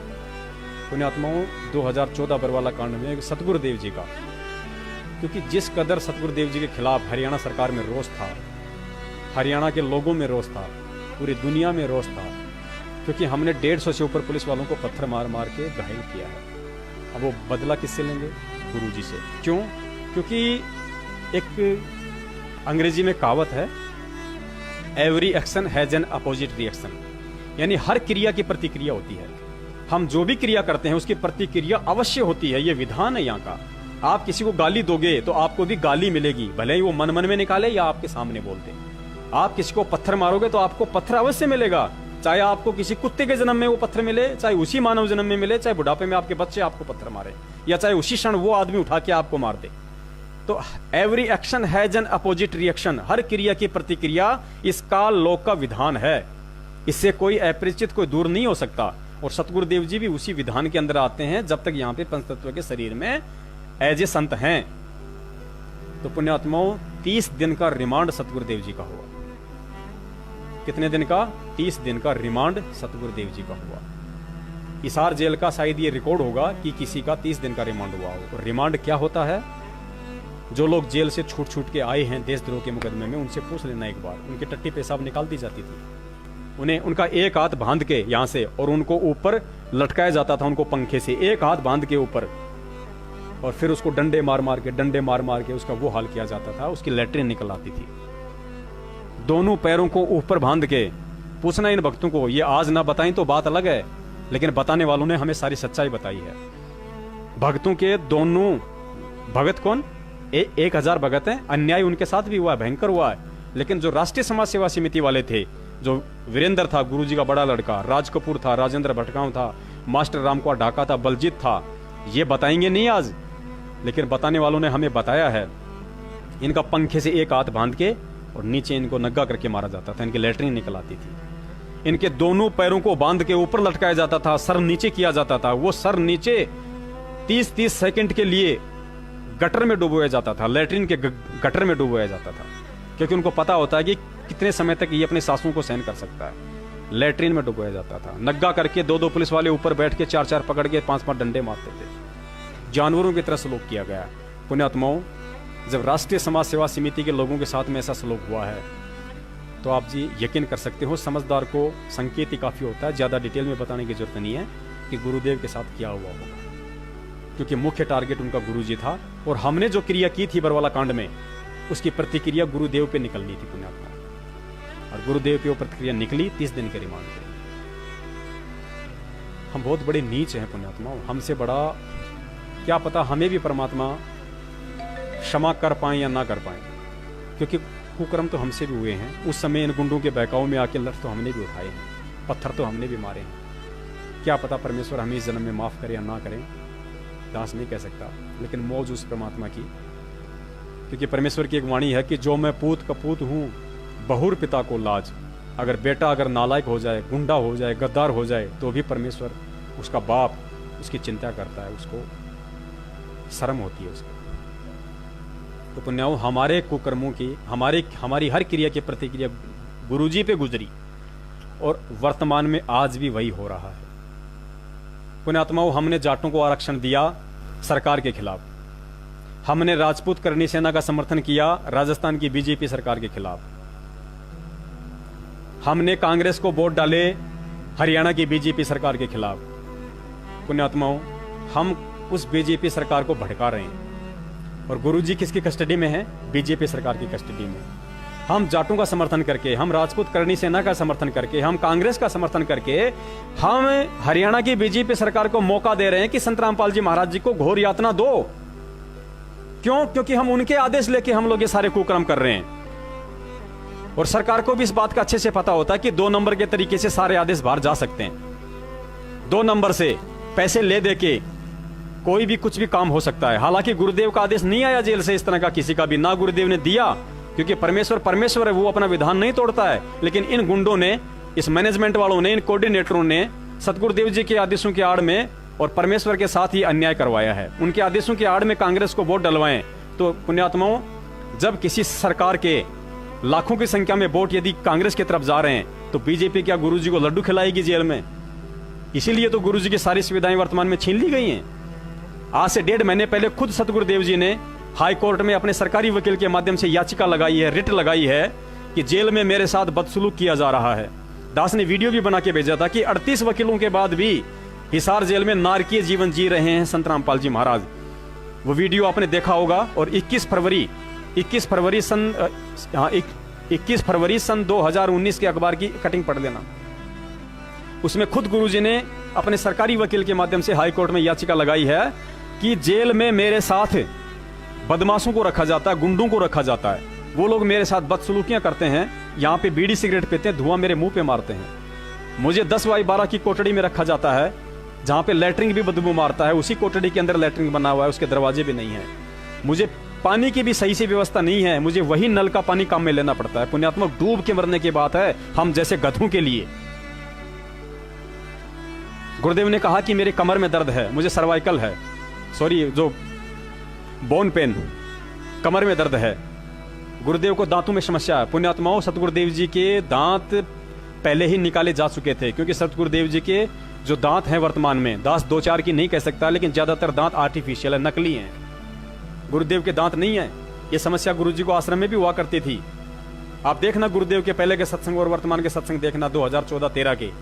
2013-14 में गुरुजी के जो नकली दांत चढ़े हुए हैं वो कितने सुंदर, कितने एक समान हैं। और 2012 से पहले के सत्संग सुनना आप गुरुजी के, जैसे थोड़े लंबे टाइप वाले, थोड़े इस तरह के, थोड़े आगे पीछे हो रखे हैं दांत। तो गुरुदेव ने 2012 के बाद दांत निकलवा के आर्टिफिशियल चढ़वा लिए थे। और पुण्यात्मा, आर्टिफिशियल, अब आपको क्या बताएं, आपकी समझ में नहीं आएंगी ये सब बातें। आज भी हम आपको गुरुद्रोही लगेंगे और मैनेजमेंट आपको गुरुमुखी लगेगा। आज गुरुदेव के साथ वो सलूक किया जा रहा है जो एक बिगड़े से बिगड़े हुए कैदी के साथ नहीं किया जाता। उसको भी कुछ सुविधाएं दी जाती हैं, क्योंकि हम जो कांग्रेस को वोट डाल रहे हैं उसका दोषी हरियाणा सरकार सीधा सीधा सतगुरुदेव जी को मान रही है। हम जजों के खिलाफ जो अनर्गल पुस्तकें लिख के बांट रहे हैं, अभी इन गद्दार मैनेजमेंट वालों ने एक सरासर अन्याय नाम करके पुस्तक छापी है। और क्या लिख दिया? हिसार जेल से गुरुजी ने लिख के भेजी है। और उसमें जजों के खिलाफ इतनी अभद्र भाषा, इतनी गंदगी पेश कर रखी है। उसमें जजों के ऊपर सीधा सीधा आरोप लगा रखा है जिसका कोई सबूत नहीं है। उसमें लिखा है, पेज नंबर 5 या 7 को आप पढ़ना, कि विश्वसनीय सूत्रों के अनुसार हमें पता चला है कि जज देशराज चालिया ने संत रामपाल जी महाराज जी के केस को डिसमिस करने के लिए 8 करोड़ रुपए की मांग की थी। और जब उनको 8 करोड़ रुपए नहीं मिले तो उन्होंने संत रामपाल जी को जेल कर दी। अब इन गधों से पूछो, इन गद्दारों से पूछो, इन गुंडों से पूछो, मैनेजमेंट वालों से, कि 10 जज देशराज चालिया ने यदि किसी विश्वसनीय सूत्र से और 8 करोड़ रुपए की डिमांड की थी, तो गद्दारों वो विश्वसनीय सूत्र कौन है उसको सामने क्यों नहीं लाते? किस आदमी के माध्यम से, किस वकील के माध्यम से? क्या एपी सिंह वकील के माध्यम से 8 करोड़ रुपए मांगे थे? क्या गर्ग वकील के माध्यम से 8 करोड़ रुपए मांगे थे? किस वकील के माध्यम से, किस सोर्स के माध्यम से? और जज देशराज चालिया जी ने और 8 करोड़ रुपए गुरुजी से मांगे थे, बताइए, या मैनेजमेंट वालों से मांगे थे? है कोई सबूत? कल को वही कोर्ट यदि आपके ऊपर और एक नया केस डाल देगी, गुरुजी पे नया केस डाल देगी कि मेरे ऊपर रिश्वत का आरोप लगा रहा है, और एक और गुरुजी पे नया मुकदमा बनेगा, और हम गधे बिना सोचे समझे, बिना पढ़े उन पुस्तकों को समाज में उस गंदगी को पेश कर रहे हैं।